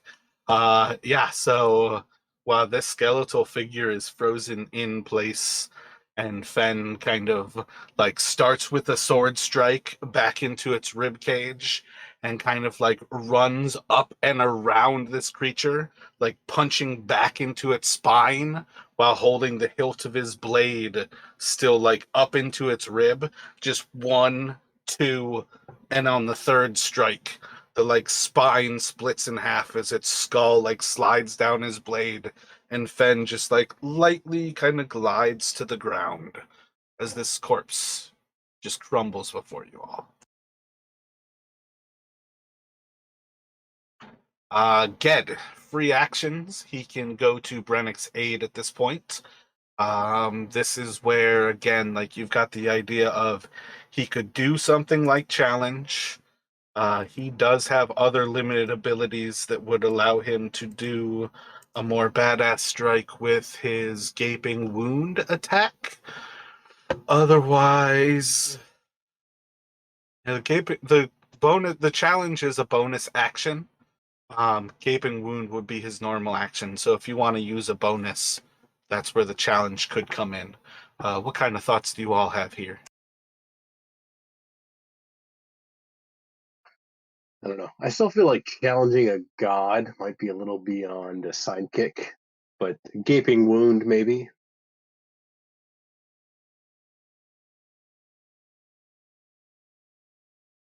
If that sounds like the plan, let me get a d20 from each of you. And Rashad, you'll be the gaping wound attack.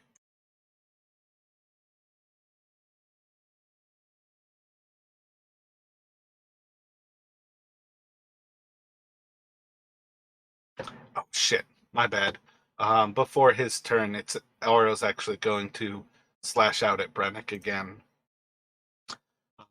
7. I still think I'm going to miss you with a 14. Well, 14 plus. Oh, 7. No. I rolled a 7. Yep, I was looking for Rashad. Sorry. 14 does miss. Yeah. 8, so 15 is the minimum there. That will still, I believe, hit her.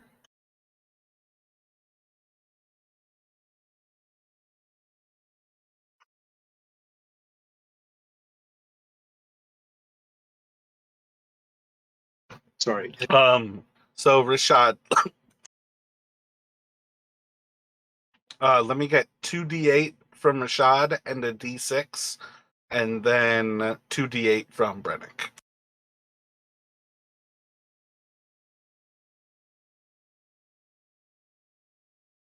Crushing.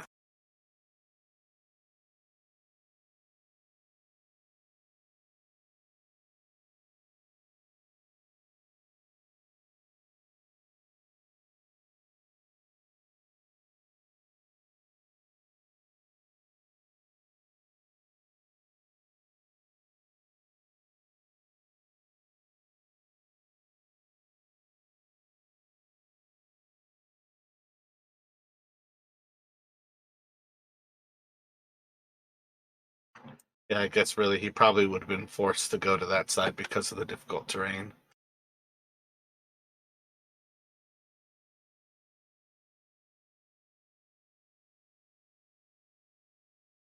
And I was actually going to ask about that. Aside from the difficult terrain, were there any like lingering second round like damage dealt by that spell? Man, Ice Storm is kind of a bitch of a spell. It doesn't really do much. It's not even concentration. It's just a 4th level attack. It's one of those things that reminds you how overpowered Fireball is. That's a 4th level spell, and it's not nearly as powerful as Fireball. Okay, I just want to make sure we weren't dodging anything that we shouldn't have been. So Yeah, I mean, what it comes down to is you put a little bit of faith into the idea that you're creating difficult terrain, but it's one of those things where it's really at range. You can pick stuff apart, but like in this kind of scenario, it doesn't really do much.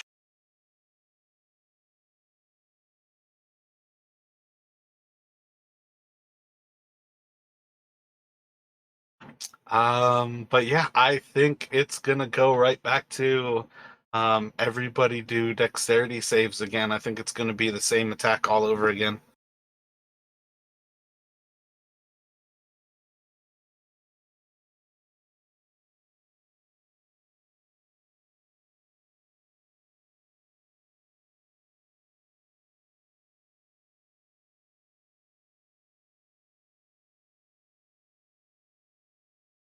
Roll a d20 for Martina for me, Rashad.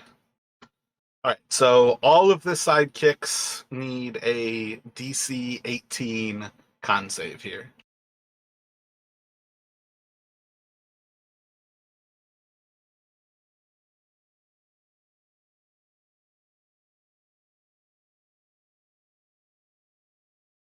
So I think all of them now have 1 wound left, because Ged can survive that.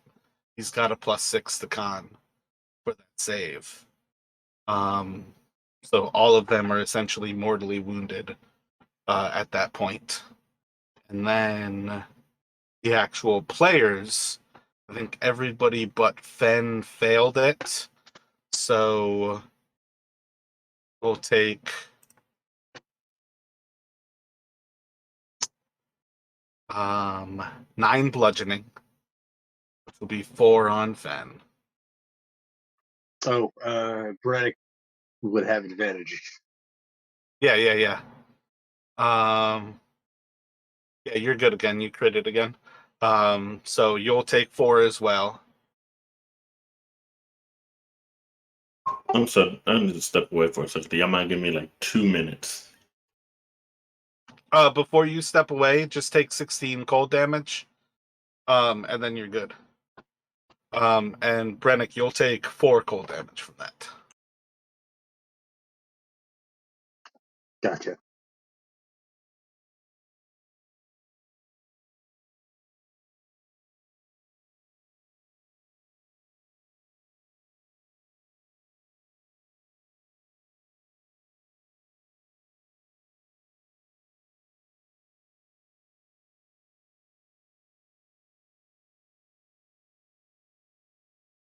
Yeah, and it's on his turn now.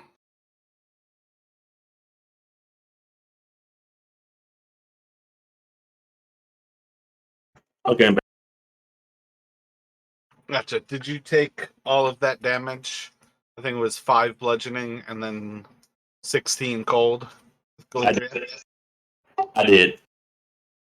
Will you roll a Constitution saving throw? I think it's still just a 10 plus to maintain concentration.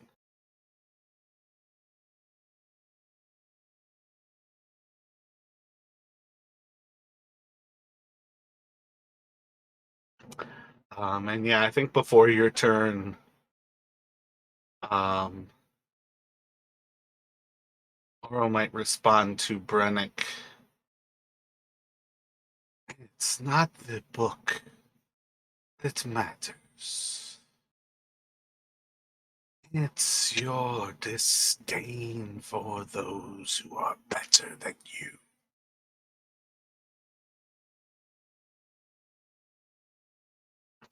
And what would Galeria like to do? Galeria's gonna move in and do an attack with her warhammer. Coming down, she's holding it with both hands. And then she's going to follow that up with, I believe it was Divine Smite. Let me see. Is it Divine Smite? You can smite whenever you hit, so you can decide beforehand.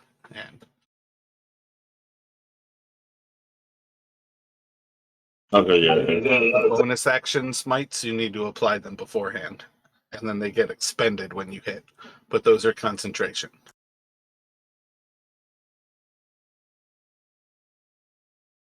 Oh, to do the Divine Smite after I hit. No, Divine Smite you can do whenever, but it's after you already hit that you have to decide to do it. If you're thinking about doing one of the other smites, you cast those ahead of time, but you hold them as concentration, so you don't want to do that while you're holding Spirit Guardians. Okay. Yeah, let me go ahead and do the attack with the Warhammer then. I believe Divine Smite has 0 action economy. It's just a limit of your spell slots. And critting is a perfect time to Divine Smite.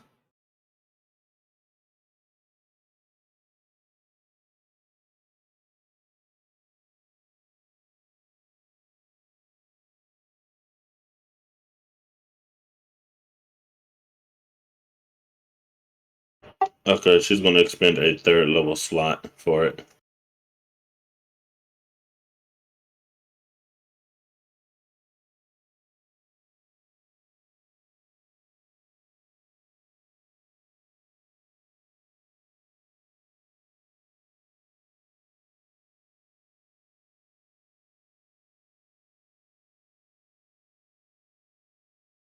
Okay, sorry, it's 3d8.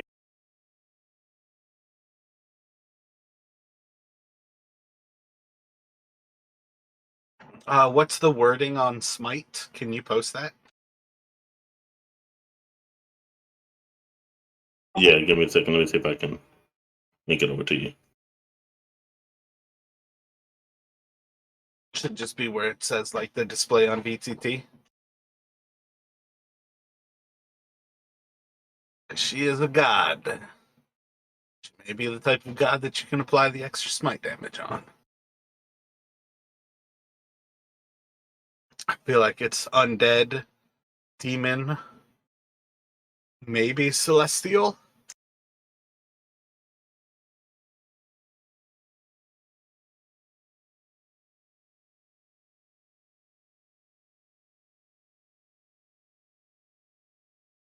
I can't. It won't let me post it. I can post the Searing Smite, but I can't post the Divine Smite.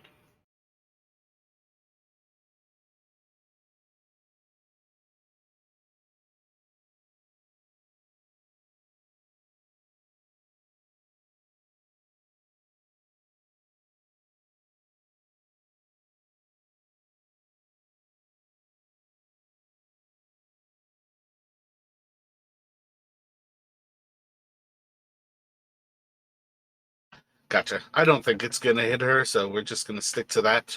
But will you roll 3 more d8, please?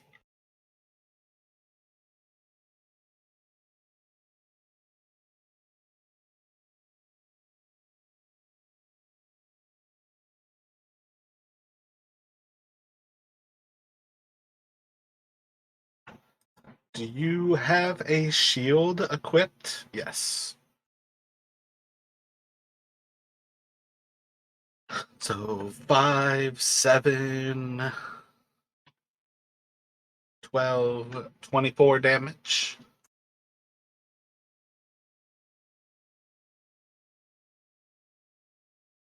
Is smite radiant damage?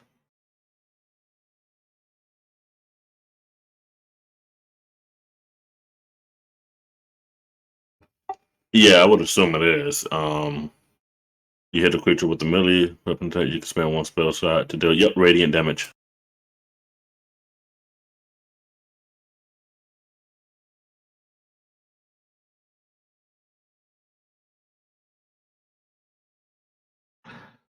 Describe to me your attack as you rush forward towards Auril and smite her. Okay, so as Gallia just charges at Auril, she raises her warhammer into the air and calls out her god at Aura, and then brings the hammer down on her over top of her head, and then calls down the smite, and just a beam of light just comes down, hitting the hammer, going through the hammer into Aural's face.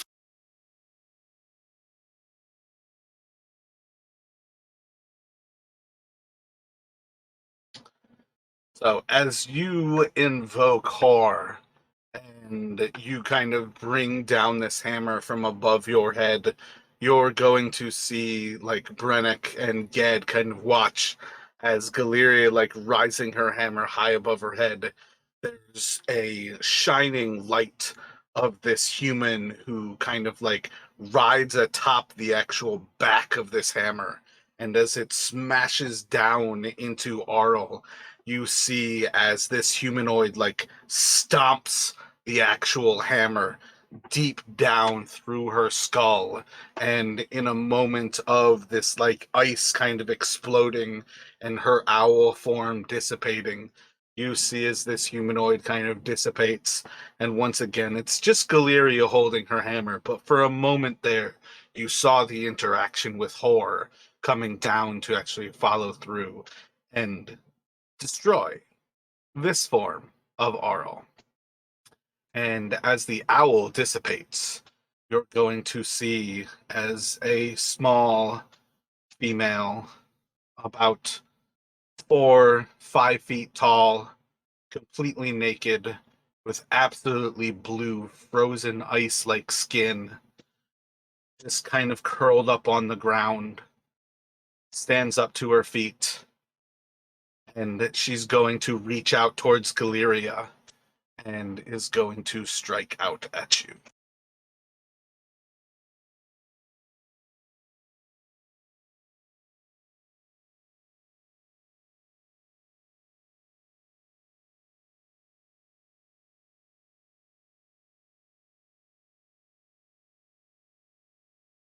My bad. It's actually going to be everyone who's going to get hit by this, I believe. Yeah, it's going to get everyone. Will you actually move Galeria over to wherever you would have moved?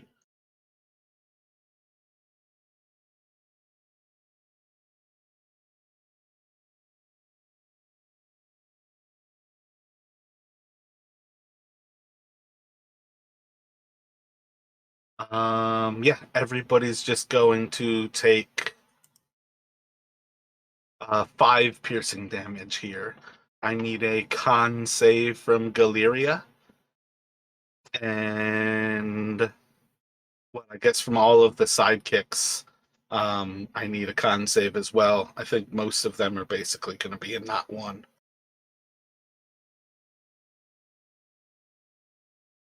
As I say that, that's going to be not necessarily the death of Dorian, but that will knock Dorian unconscious.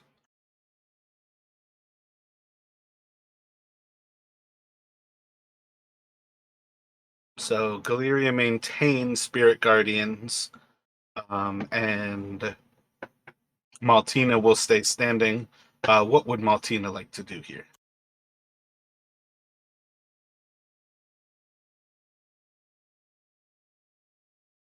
Martina is actually going to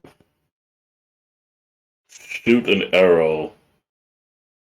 Yeah, she's gonna use the longbow, do a shot towards the woman.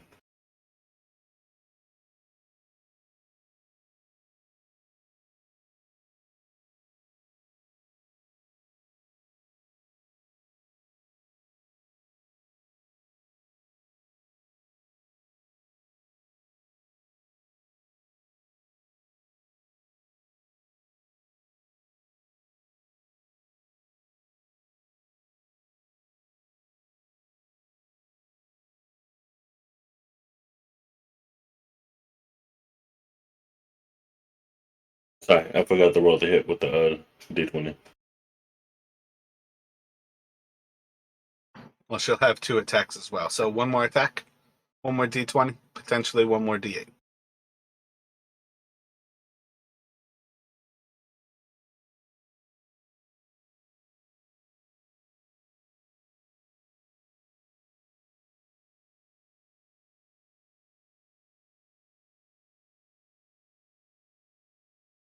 I don't think there's an easy way to keep the token on initiative. Is Auril prone? No.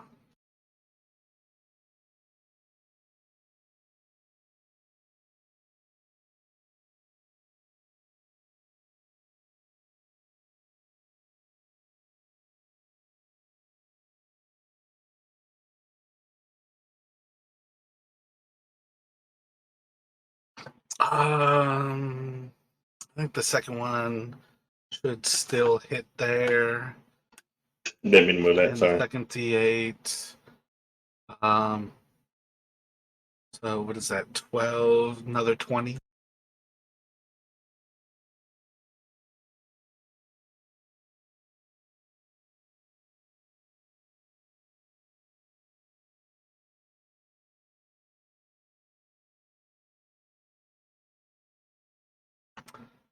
Uh, do, do, do, do, do.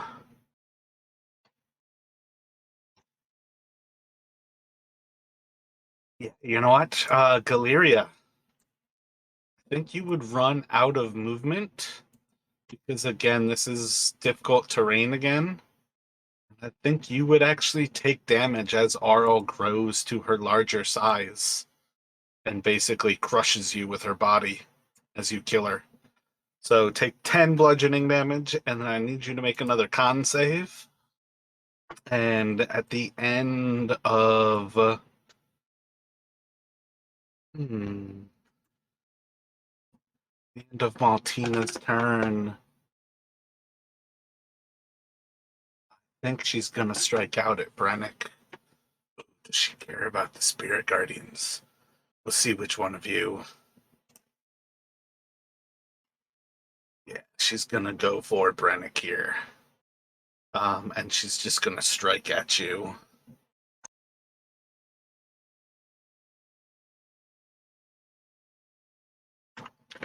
Should hit you there. Yep. And she's going to deal 10 piercing damage and 3 cold damage to you.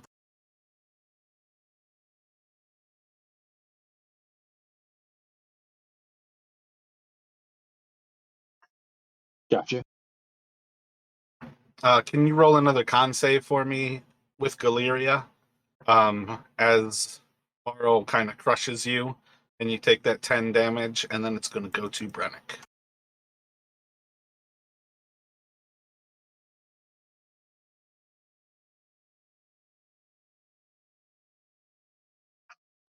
So, all right. So you said she, like turned into this like 4 foot tall female, and then she just like kind of grew from there. Yeah, I was going to describe her as small, but her form actually gets larger. It was a medium form with the owl, and it's a large form when she's in her humanoid form. So that just kind of failed. Gotcha. Okay, so she So, turned I'm into a sticking to the humanoid idea. form, and then gotcha. Okay. I'm sticking to the idea, yeah, that you like smash this form like around her. But yeah, I like the idea that she basically just grows much larger as she becomes this form. Gotcha. Okay. Yeah. At this point, she's much more like a giantess than she is a human. Right.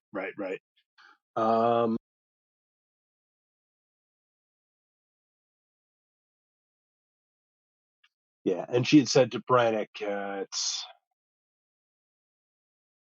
yeah. So Brannick kind of reeling a little bit from that last hit, but been able to kind of dodge some of the other ones before, is going to kind of still holding the codicil, almost kind of like almost like in a mocking kind of fashion. I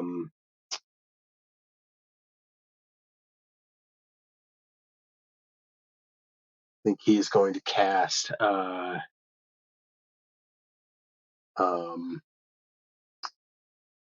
he's going to cast Mind Spike at 4th level, and he's going to give her a 6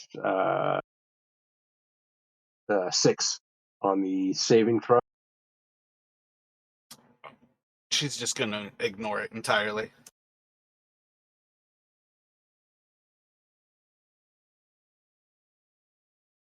Gotcha. And he is going to well, he wouldn't have moved, so he'll still be there. Mind Spike doesn't do anything like as when she passes. It does It's deal not half damage. or half. Yeah. Yeah, so you would still do the or half. I just mean she's expending a legendary resistance. Gotcha. So would still do 7 psychic damage.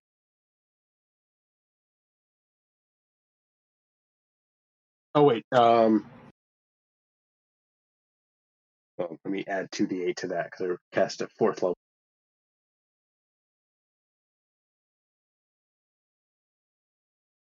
And another So 6. 14 total, I think. Half a 28. Yeah, I already did the damage. Oh, wait. Yeah, that's what it would have been, so one more.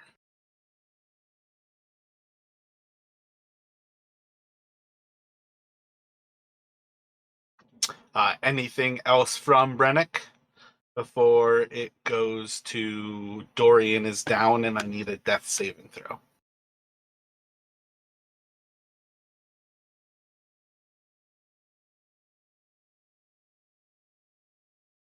What do you guys want Fen doing here? As the second of Auril's forms rises from the ground, what do you think he's doing?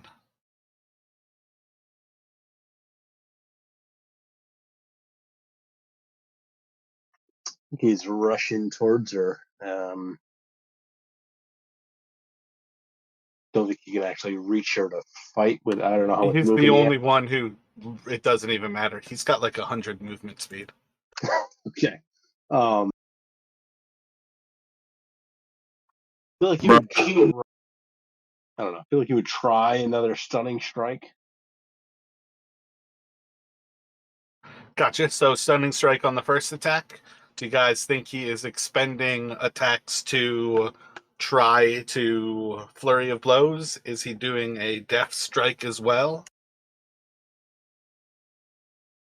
I feel like we're fighting a god. He's probably going to go all out. Gotcha. So like 3 more key here. Is he going to try multiple stuns? Or is it just on the first hit? What are you thinking there?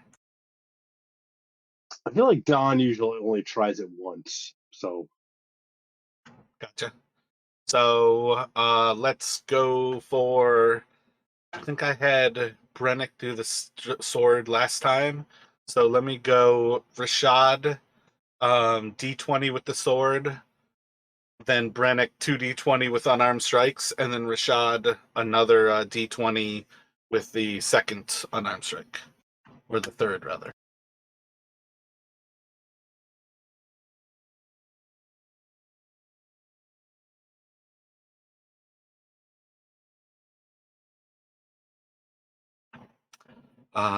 So Brennick, roll.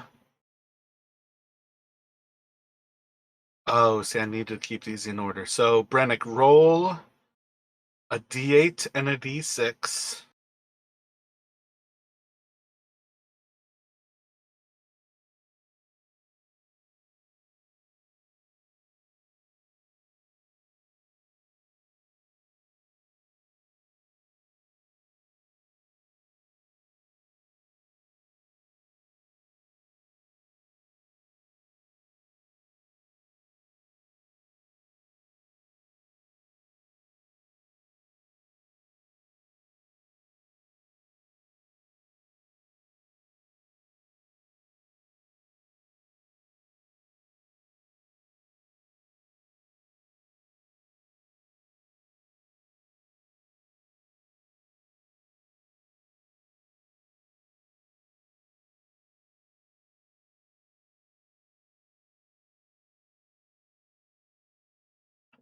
Yeah, so as you like watches Ben like stabs out with his sword and just kind of like glides off of her icy flesh. It just like slides off in, kind of an obvious miss. And then as he's like overextending himself, his offhand kind of like strikes into like the pit of her arm. And you see that kind of movement where, again, he kind of like rotates his wrist to like start to manipulate her ki, and nothing happens. And then another strike is going to kind of glide off of her flesh. And then Rashad, I need a d6 from you as well. But what is that? 15 and 7 more, so 22 more.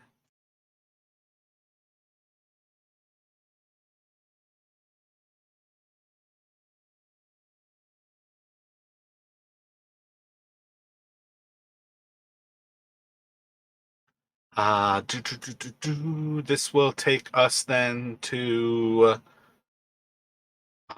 Ged.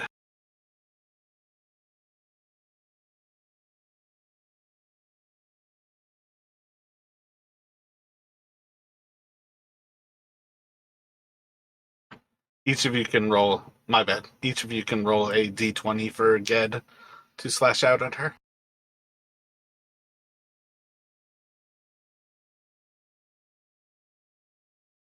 And what is it? 2d8 from each of you. I guess he could do another gaping wound. So do an extra d6 for me, Brennick.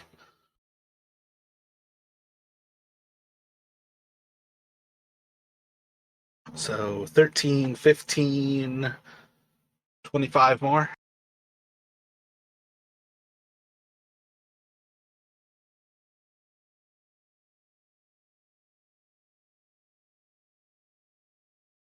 And that should cap off Ben's turn. She's kind of like rising and maybe still like in this process of growing into this ice queen. She's just going to look down towards Brennick and in kind of a moment of, you fools, you can harm my flesh, but you cannot stop a god. And as she says God, her mouth is just going to open in a like chasm of ice, just starting to like scream out. And it's just going to be like these tiny little like icicles that are forming into larger and larger spikes as they force forward. Think I can probably get. I think I gotta choose between Ged and Fen. So I'm gonna go odd as Fen. Yeah, so I think she's just gonna kind of move backwards, and it's just enough where she should be able to get everybody but Ged in there. And she's going to do a cone of cold. Another dexterity. No, this is con saving throw from everybody.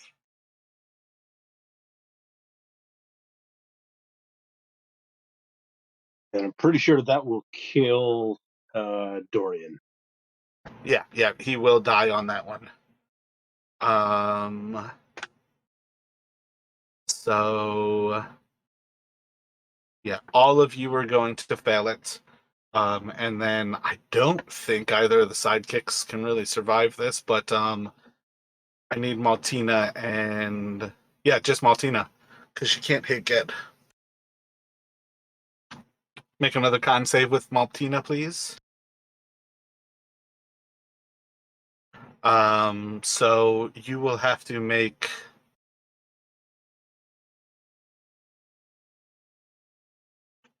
Yeah, we'll have to see.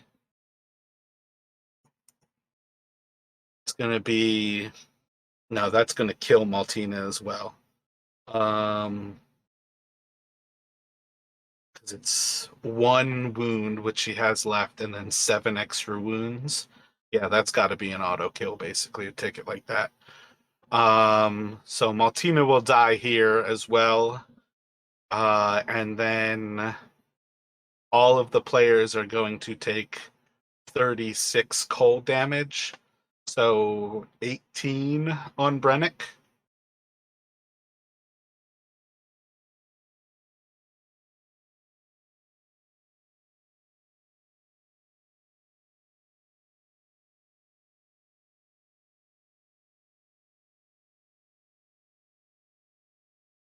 Galeria's bloodied. Ben as well is bloodied. As is Brannick. I think rightly so. So you guys are fighting a god. Um, So she is going to do that. Galeria, you have a DC 18 con save to maintain Spirit Guardians, but I also need you to roll for Spirit Guardians damage because she started her turn inside of that.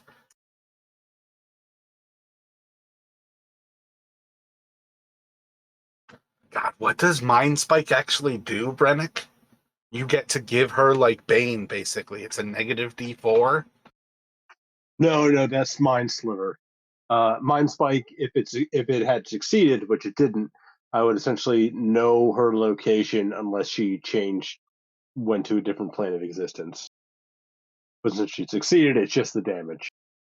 Oh God. Well, I mean, one, I fucked up by not resisting that fireball with her first form, anyways.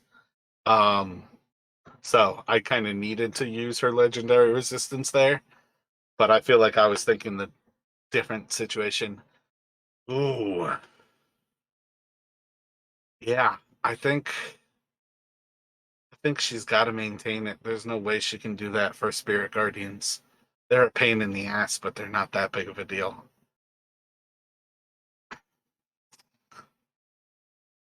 Ooh.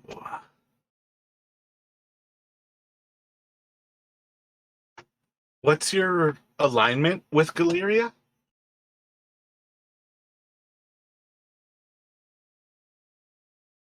Lawful good. So your spirit guardians are radiant damage. Yeah. I don't think she can then. She has to use her resistance against it. And it's a or half, right? Yeah, she's got to resist it. She can't take that damage right now. So she'll use her other legendary resistance as these little ankle chewy rabbits. Foxes? I like rabbits. Foxes kind of like peck at her toes. It's almost like getting a pedicure, only really, really painful for her. And yeah, I think it's going to go to Galeria here. But you will lose Spirit Guardians there, so you are no longer concentrating on that Spirit Guardians. But you do know that your radiant damage is incredibly effective against her. So what are you doing?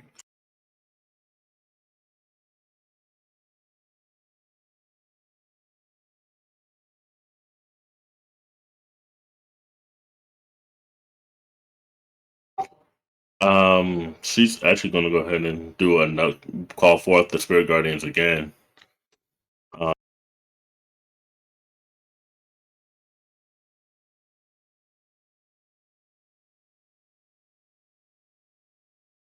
Yep. Cast So, spell normal, because I think your DC is 16 now.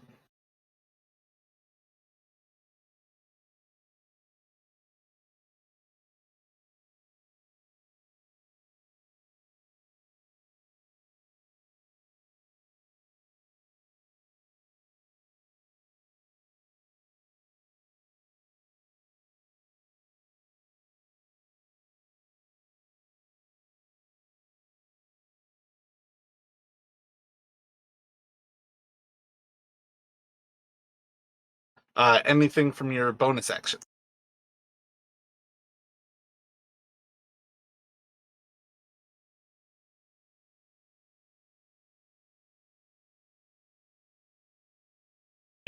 now that's it.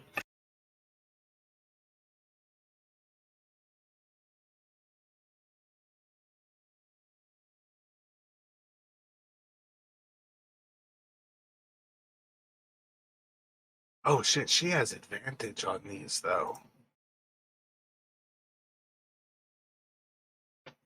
+8 and 16 and 6. Yeah, that still would have been a fail.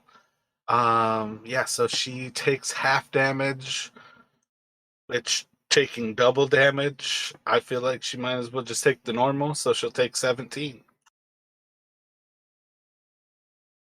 At the end of Galeria's turn, she is going to do another and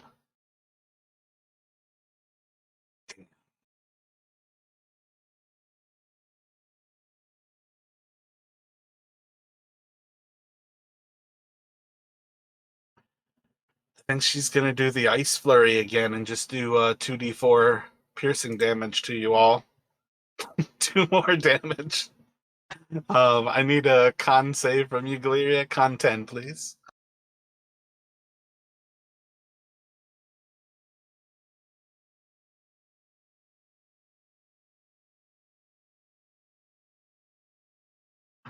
And that's going to take us to Brennick.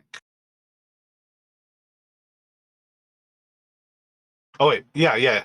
Because everybody but Ged, their sidekicks, is alive or dead. So yeah, it'll go to Brennick. What would you like to do, sir? All right. So she's in the corner of the room, right? Yeah, effectively, like her ass is kind of outside of that door, kind of thing. Right. Okay. So just for like area of effect purposes.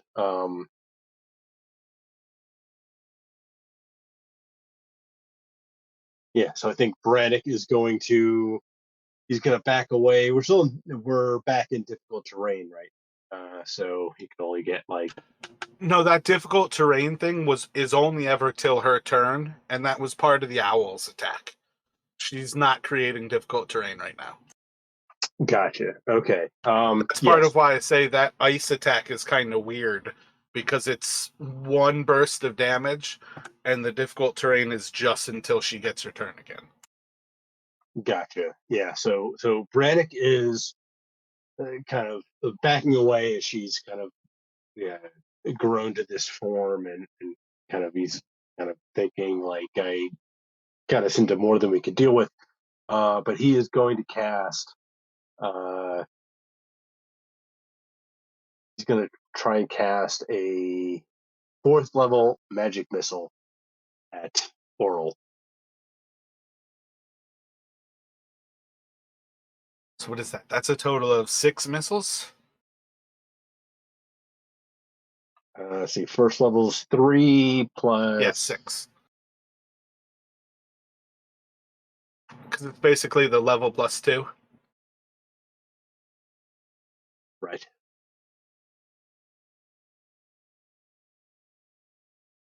I got 21.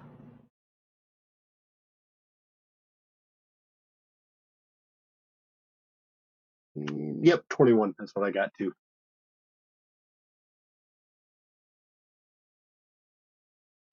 Describe to me where you are hitting her with the missiles. I would say I would go like right for um wherever the cold icicles are coming, like if it's coming out of her mouth, he's almost like throwing them kind of right down her throat. Gotcha. So just like as she's like screaming out this like cone of ice, and as they're blasting through like all of you and kind of like piercing into your friends, you're like diving back. And as you just like release these 6 missiles, and they're flying straight through her face and like hitting where a spinal cord should be, you just watch as she like kind of starts to like almost like inhale after exhausting her breath, kind of yelling out this scream of ice. You see as like the ice around her face starts to and her form just starts to shatter.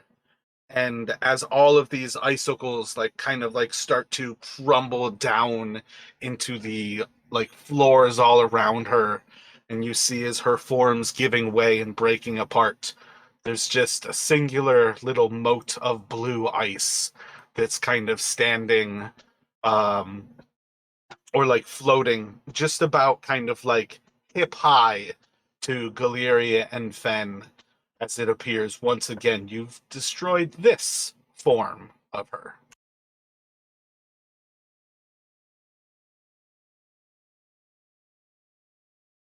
And sadly, one thing that I love about Owlbear Rodeo, and I hate about this, oh, that's how I have to adjust it, to make her size.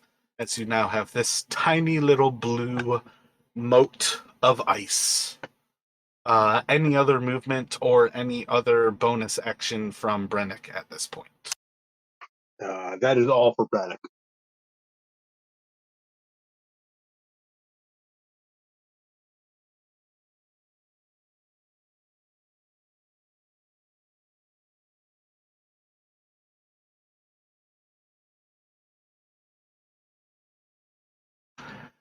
And it will go to Fen.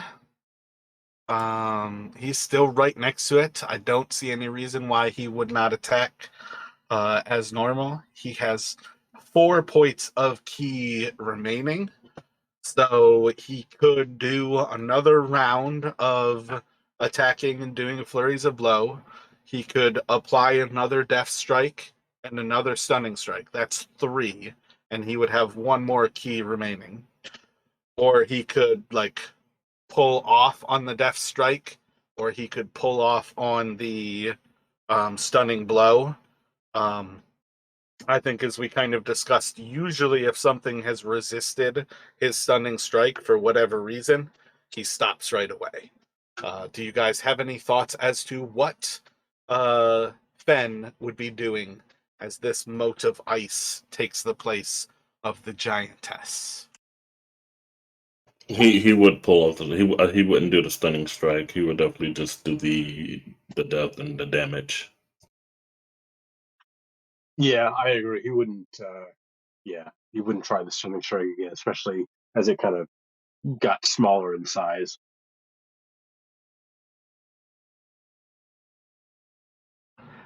Gotcha. My bad. I should have actually done something else. At the end of Brannick's turn, I'm going to shoot him with a ray of cold.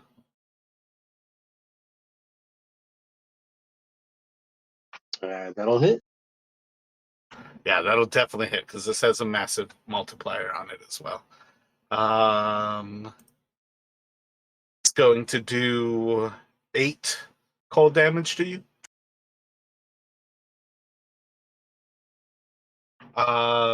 So no stunning strike, flurry of blows, and a death strike.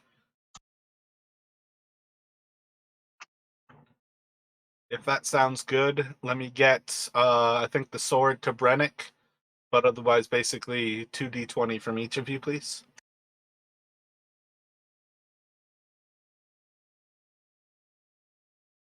You will very quickly find this is the most difficult to hit. He's got a +9. The 7 will miss. The 5s will miss. Oh, wait a second. Why did you roll that first 7, Brennick? Oh, sorry. I thought you said a D10. Yeah, for the sword. The first one was for the sword. Gotcha. Yeah. But yeah, the other two, the 14 is going to be the first of those that actually hits. So you can turn that into the death strike. Basically, you're doing a D6 and a D8 here with that unarmed strike.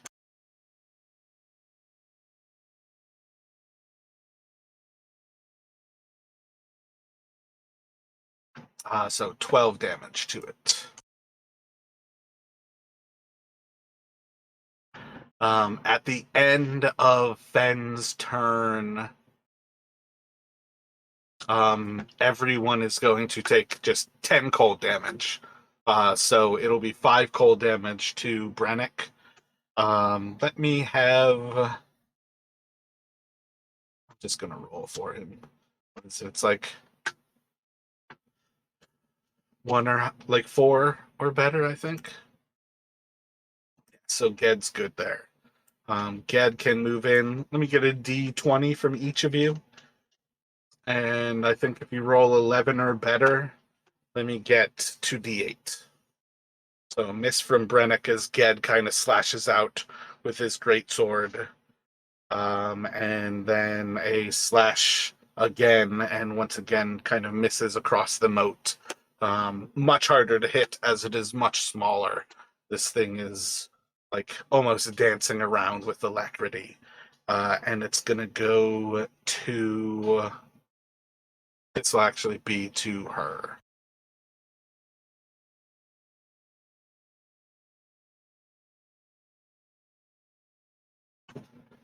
Start of her turn, everybody's going to take another 10 hit points. At this point, Ben is below 10. He is mortally wounded. Cold damage again, or Yeah, cold. So it's another 5 to Brennick. okay, that will bring him to mortally wounded. Glory is down. Gotta keep us comprised of your hit points, man. You're the healer. Yeah.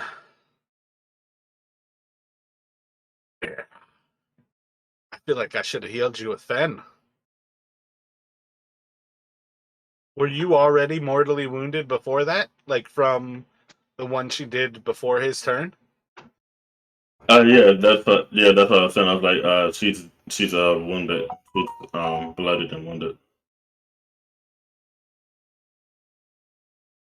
Yeah, but I mean also like keep us up to date with like bloody versus mortally wounded. When you're under 10 hit points, you should have that pink dot on your character. Like that is incredibly useful for telling people where you're at. But yeah, right now you're gonna go unconscious.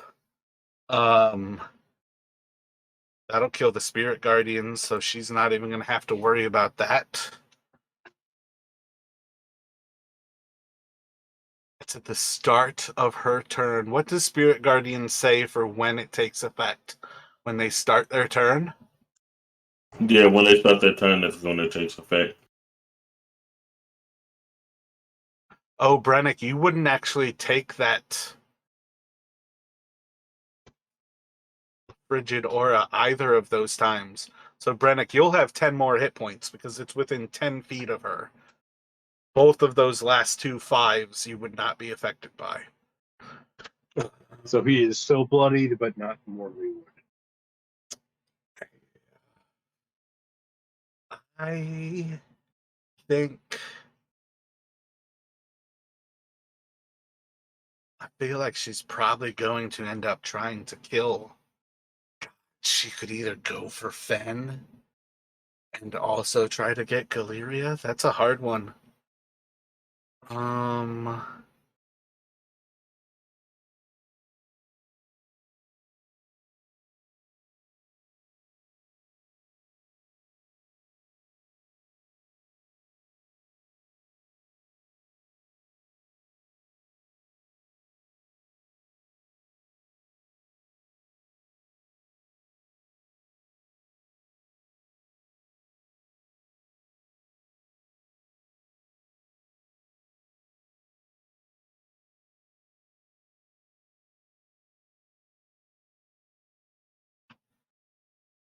Yeah, I think she is going to do a ray into Fen and then one into Brennick. She's going to go for the TPPK. If I can get all of you unconscious, she wins. I should include Get in that. He's mortally wounded as well. So 1, 2 is Fen. 5, 6 is Brennick. So she's going to go for the 2 in combat with her right now. Try to knock the 2 of them out. So Fen, what is that? A 19? I think that's below his ace. Oh, it doesn't matter actually. And then versus Ged, it would be, what's that? 16. Both of those would miss. And it's gonna go to Galeria. Put yourself on Whisper and send me a death saving throw.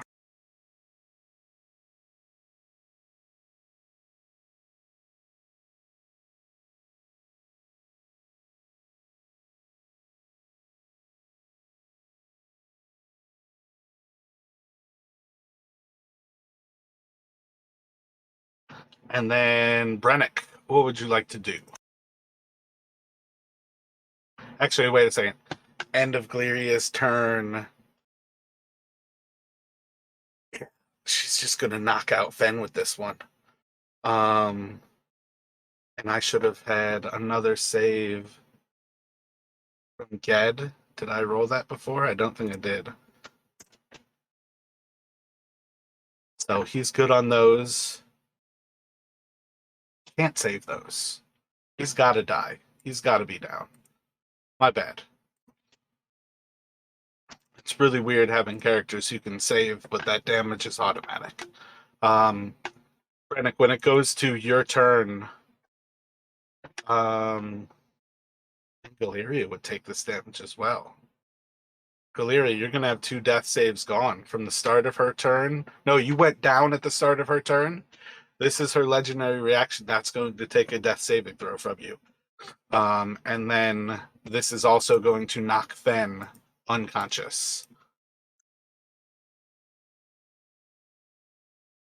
And it's going to go to Brennick. Basically, 3 of your friends are unconscious at her feet, or at the feet of this blue moat. So Brannick is going to move. He is going to cast a 5th level Mind Spike at the Auril. This is that same one that if you get it, you know where she is on this plane. Yeah.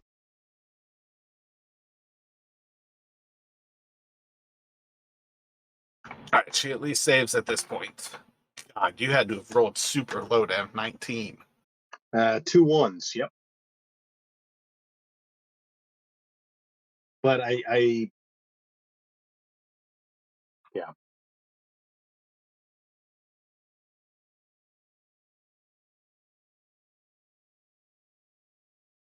I'm hoping that might.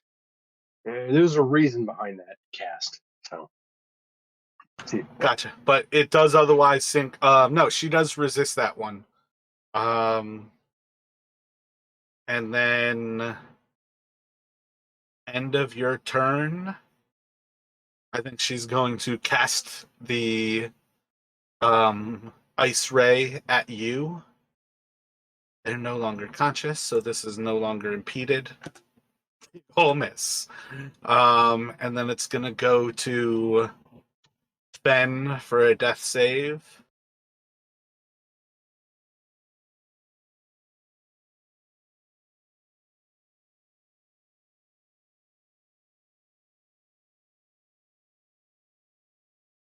So Fen will fail one. That was public.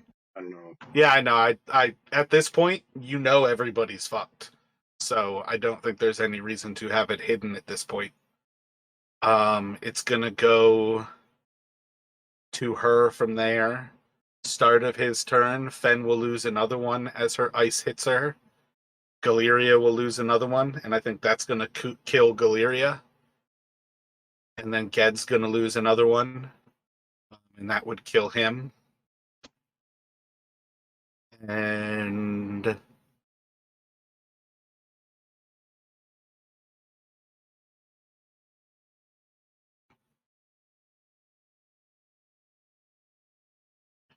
yeah, I don't think there's anything to it. I think she's just gonna cast 2 more of those ice rays at you. And then she's gonna close into you, so you will get hit by that ice as well. But the 2 ice rays, 10 to shield. 17 is the low of those. So that 4 is a 17 to hit you. The 11 will hit you with the 24, I think, even with shield. The second one will definitely hit with shield. Yeah. And that's going to deal 7 cold damage to you.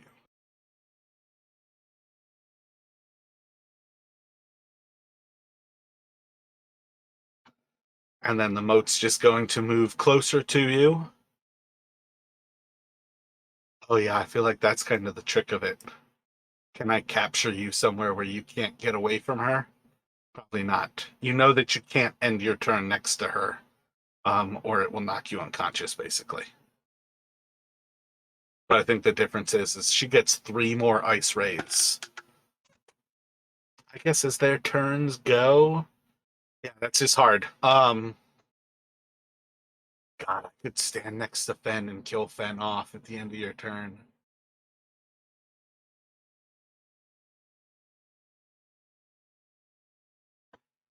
Oh man. If she stays there, she can blast Brennick until she gets you unconscious. If she gets you unconscious close enough, she can kill you. Or she could kill Fen.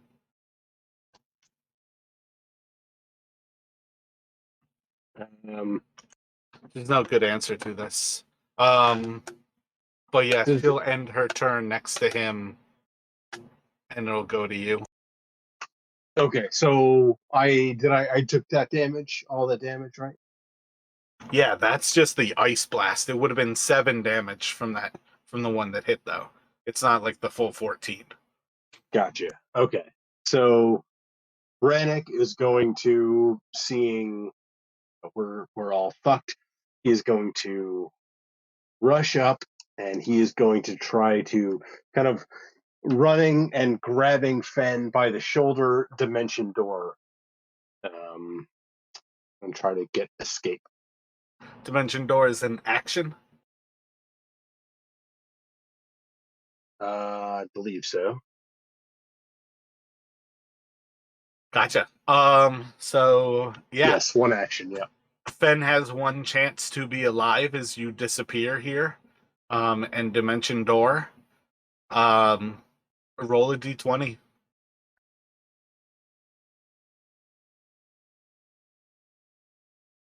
I think I have 2 inspiration left, so I'm gonna give them to Fen if I can.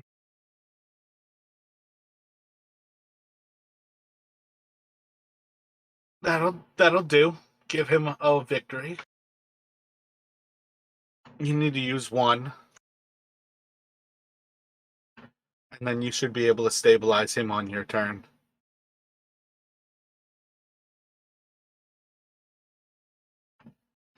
And you don't know where she is. How far can you Dimension Door? 500 feet. So I essentially want to get 500 feet. Brennick would probably be pretty panicked, so he would be essentially. Let's see. He was running to the, I guess, west, so probably 500 feet in that direction. So like 495 feet away to the west of where the moat is. Oh, this is going to be rough. She's got telepathy for 1,000 feet. I don't see why she couldn't know where you are with that. But it's not strictly in telepathy. I feel like it's kind of that secondary ability of like detect thoughts. That, like, you can kind of like sense the other minds in the area. And I just don't know if she's going to fly after you and try to finish you two. What you can do with his body. Roll an intelligence here for me.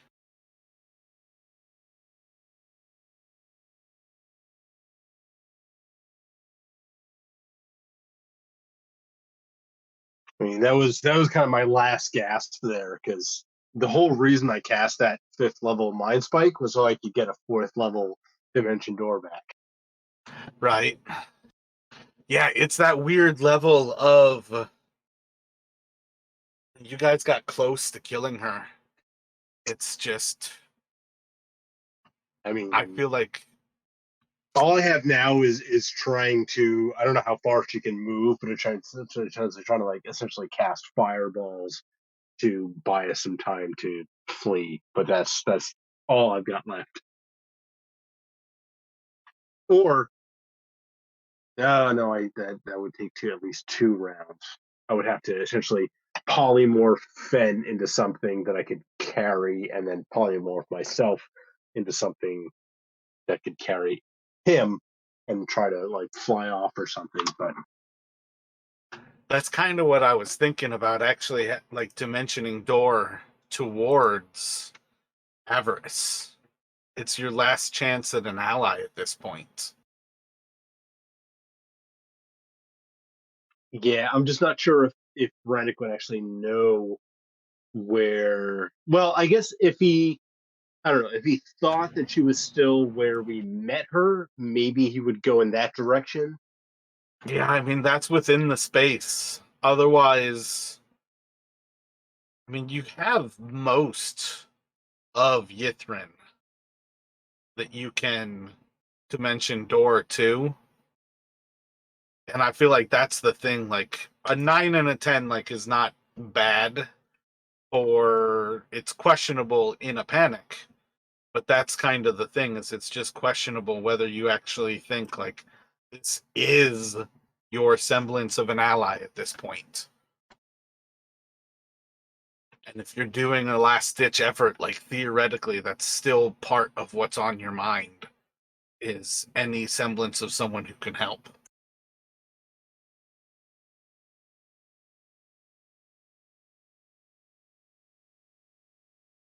Yeah, I mean, to be honest, the player, was not thinking of that, but Brannick might have been, like, thinking like, okay, the only person who could possibly protect us is Avarice, but given that intelligence roll, maybe not. So directly west, I think is what you said, is gonna kind of put you like towards the divination tower. Yeah, that was more thinking of like I was heading that way and almost like running start kind of thing. Yeah. Yeah, I think that's kind of the decision basically to make. Like, do you go for the divination tower, which is along what you said, where you go directly west? Um, I mean, that was also kind of what we were working on before Auril, that whole encounter. So maybe that was like in Brannick's mind. Um,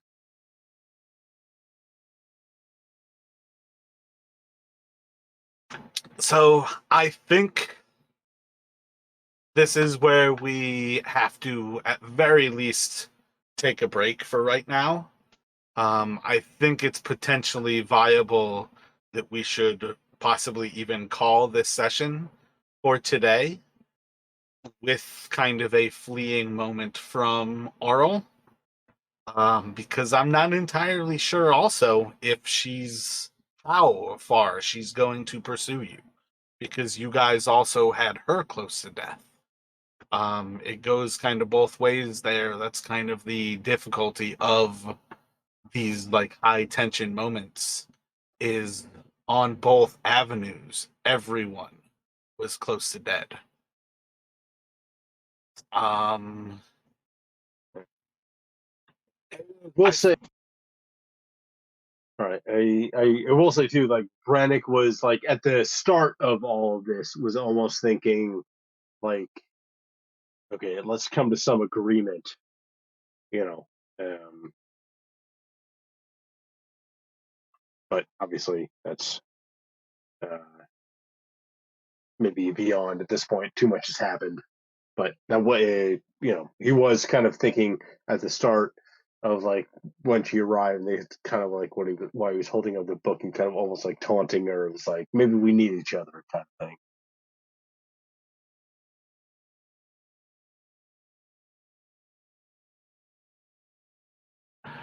by the time she becomes this moat, though, she's not really a thinking thing, is part of the problem. This is like her most natural form. And that's one of the things that I feel like kind of like boils it down to its most minimum. It's part of why, like, she's not really a spellcaster anymore. She like exudes. She like has this cold around her that bites like ice. She like focuses this polar ray with her attention. And it's just one of those things where it's not as conscious of a creature so much as like kind of the most simple form of ice almost. Yeah, no, that makes sense. Yeah, like she's reduced to like the bare essence of yeah. I just feel like retconning anything to step backward towards where you could have negotiated with one of her prior forms feels kind of cheap. I feel like you guys were close to taking this, and those are some of the better victories. I feel like it's disappointing to lose out on the victory, but that's kind of like, I mean, her second form, that cone of cold, was huge, but that was one of those moments where I feel like that was almost the aspect. Is like you almost had it there. Where are you sitting here, Rashad? What are you kind of thinking right now? Um, nah, I'm good not retconning. Because I'm like, that's, I mean, it's what's happened has happened, and if you retcon, it's essentially just removing the element of death from the game. Um, at least in my opinion. I feel you on that one, and that was definitely. I mean, I would say that's kind of a glorious end with Galeria. You did a large amount of the damage with like the radiant damage she did. That double critical was fucking massive. You basically killed that second form almost entirely yourself. And in all honesty, Gloria was not. I'm not gonna lie, she was not thinking about healing. She was thinking about quickly when she realized her radiant damage was basically harming Auril significantly. Her thought process was, okay, so we can do this. She didn't think about Helen because what she was going to do was if anyone went down, because she had a third level resurrection spell, revivify. That's what it was. She had that ready in case anyone went down. And she had her healing ready for that too. So, but things played out the way they did. So she's with her god holder right now, and they just chilling now. I mean, what happened happened. Yeah, I definitely feel like on some level, like blinded by the combat kind of sits pretty well with a god like horror. So, I feel like that might be kind of where we'll pick up here next week. Maybe that's the ideal place to do it. Give us a week to create a new. I mean, we almost need to bring in like a squad of adventurers, basically. If we have like Rashad basically create like his main, and then you each create like a side character to bring in as like an adventuring party of 4 to take the party back up to 6 characters. You know what I mean? Yeah, and I'm not gonna lie, I already had my character rolled up, because I made it a while ago, and I'm like, I'm gonna use this person, but I need to change her name because her name is Mistress Faye. So I might leave it at that, but at the same time, I'm like, Does that sound pretty good to you there, Justin?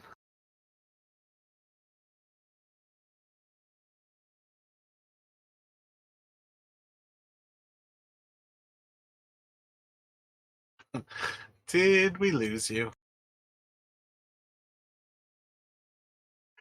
No, sorry, I'm here. Yeah, no, that sounds good to me. I mean, yeah, Brannick would probably throw up like a Hail Mary if he thought he was like at the end of his rope, but yeah, otherwise, that sounds good to me.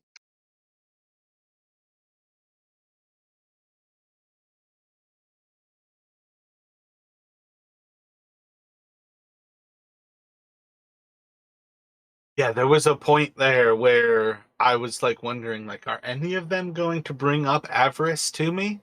And I was like, I don't want to introduce her and let her take the actual kill. And then it turned much faster than I expected. But I do feel like that was a pretty solid. I mean, it's fucking craziness how fast you guys tore apart those forms.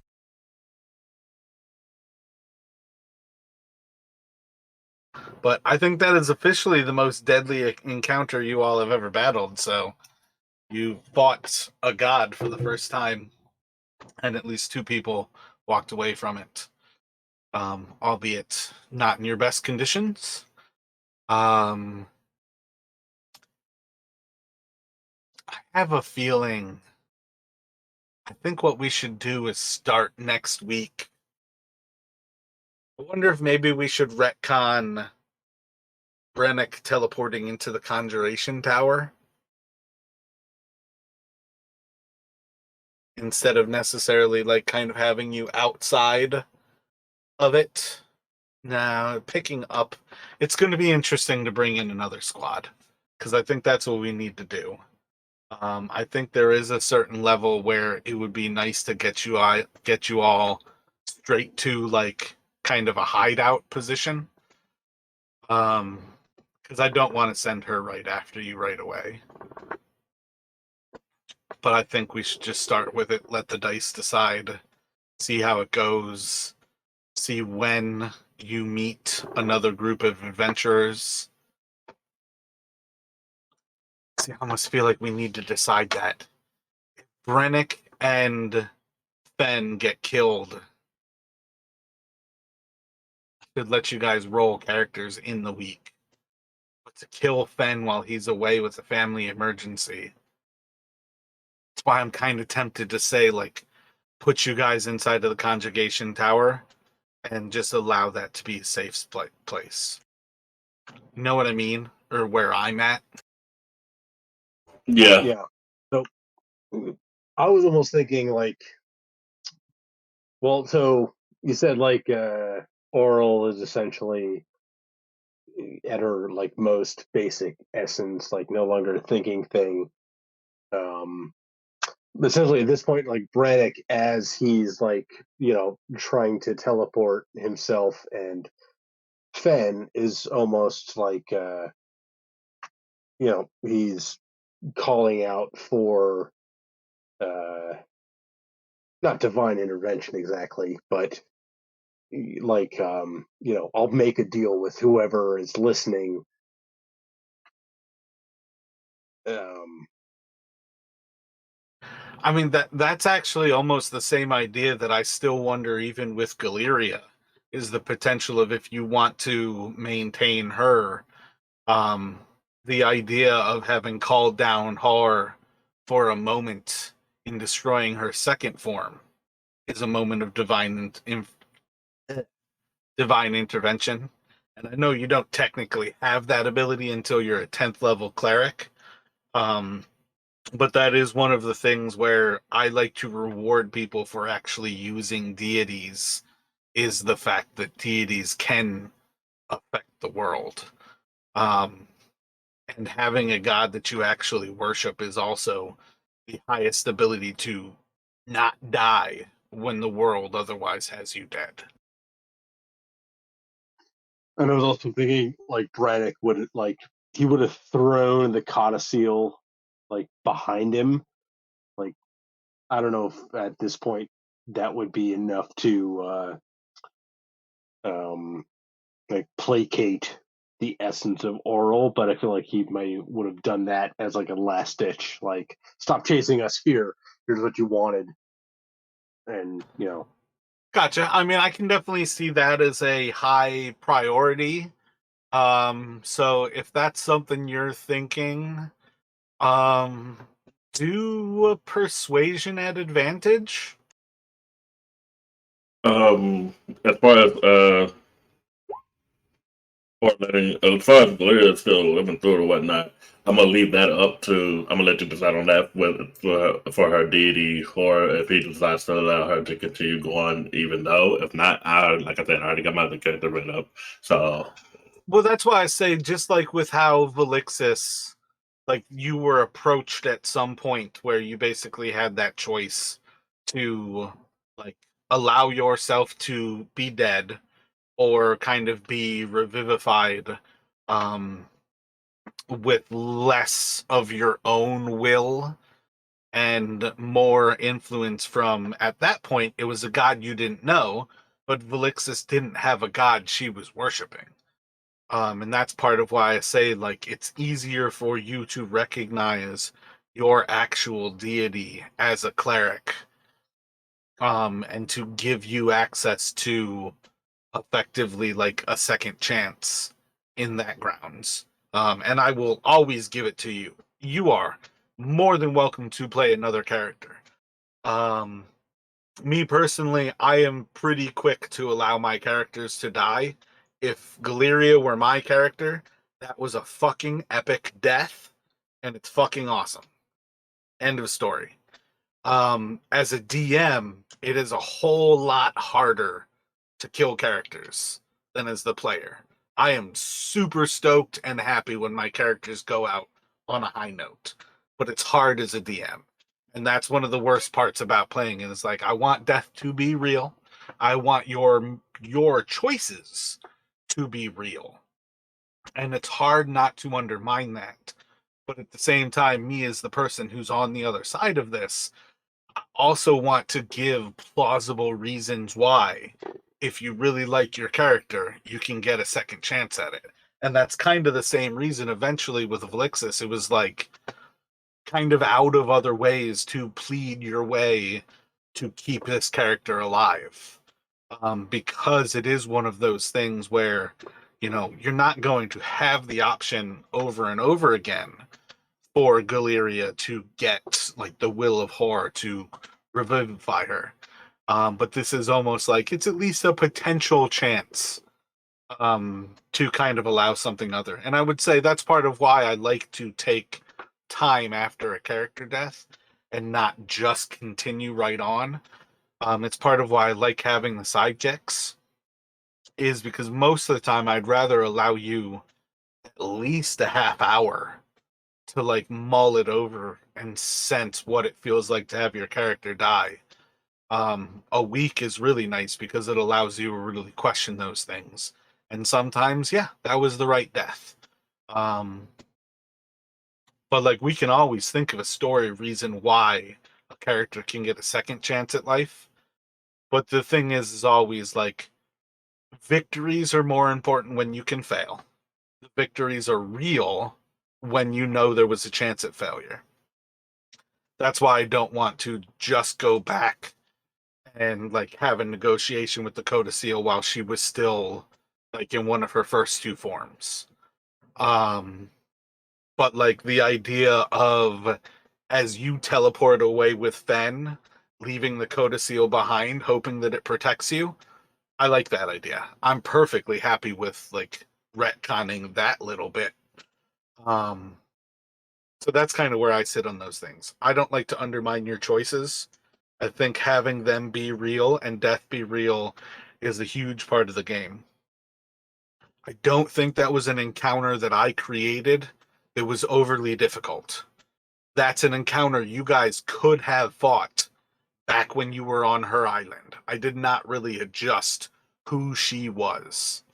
Um, Having the giant with her is what happens when she comes here. She can have things backing her up, but there she could have had other things as well, including a rock with her.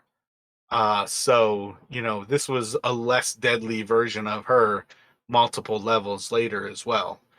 Um, None of it feels like a mistake in designing the encounter.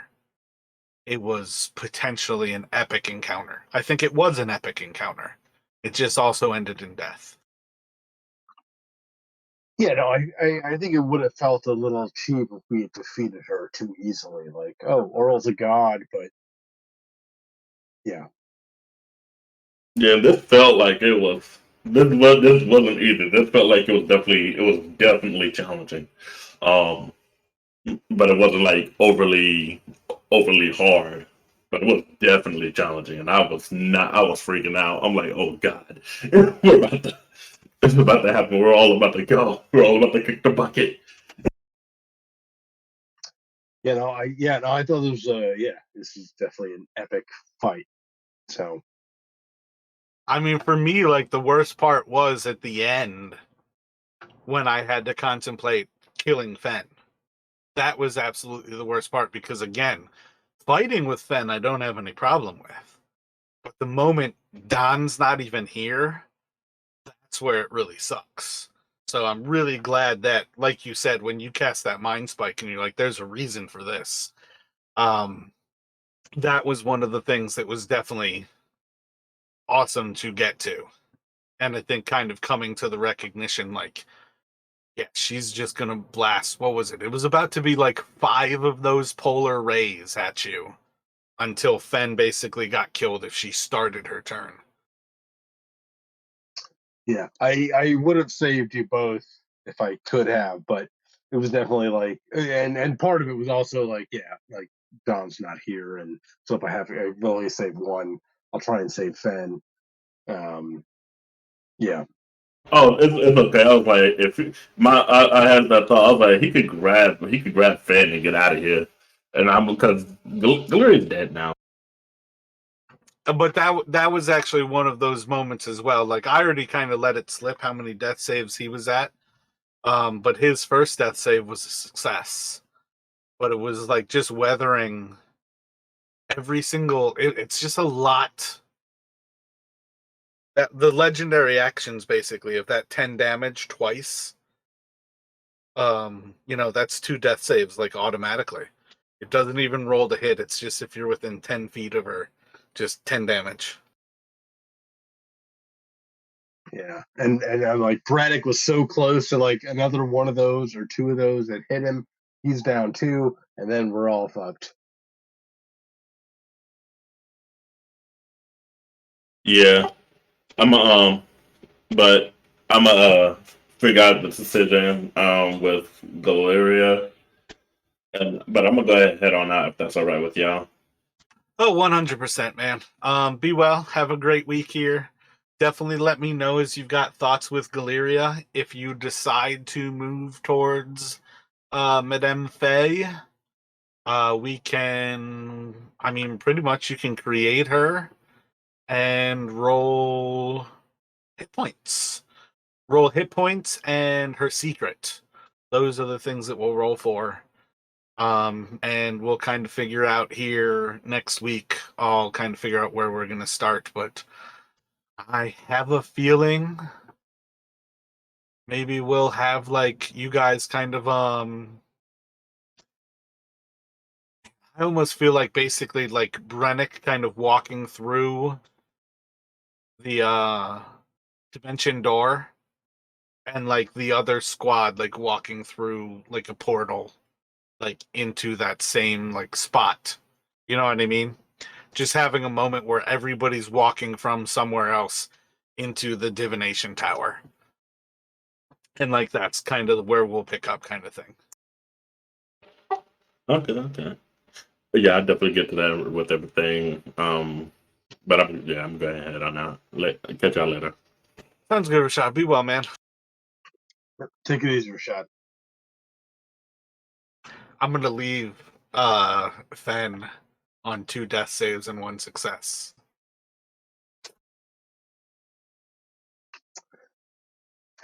Yeah, I wish you Just had to gotten to him see. sooner. My bad. What was that? No, I was just gonna say I wish I could have gotten to him sooner, but Yeah, that was just a hard moment. I feel like all of us lost track of how close everybody was. And then it was well, just too late. yeah. Also, I mean, Galeria is a cleric, but she was dealing a lot of damage with the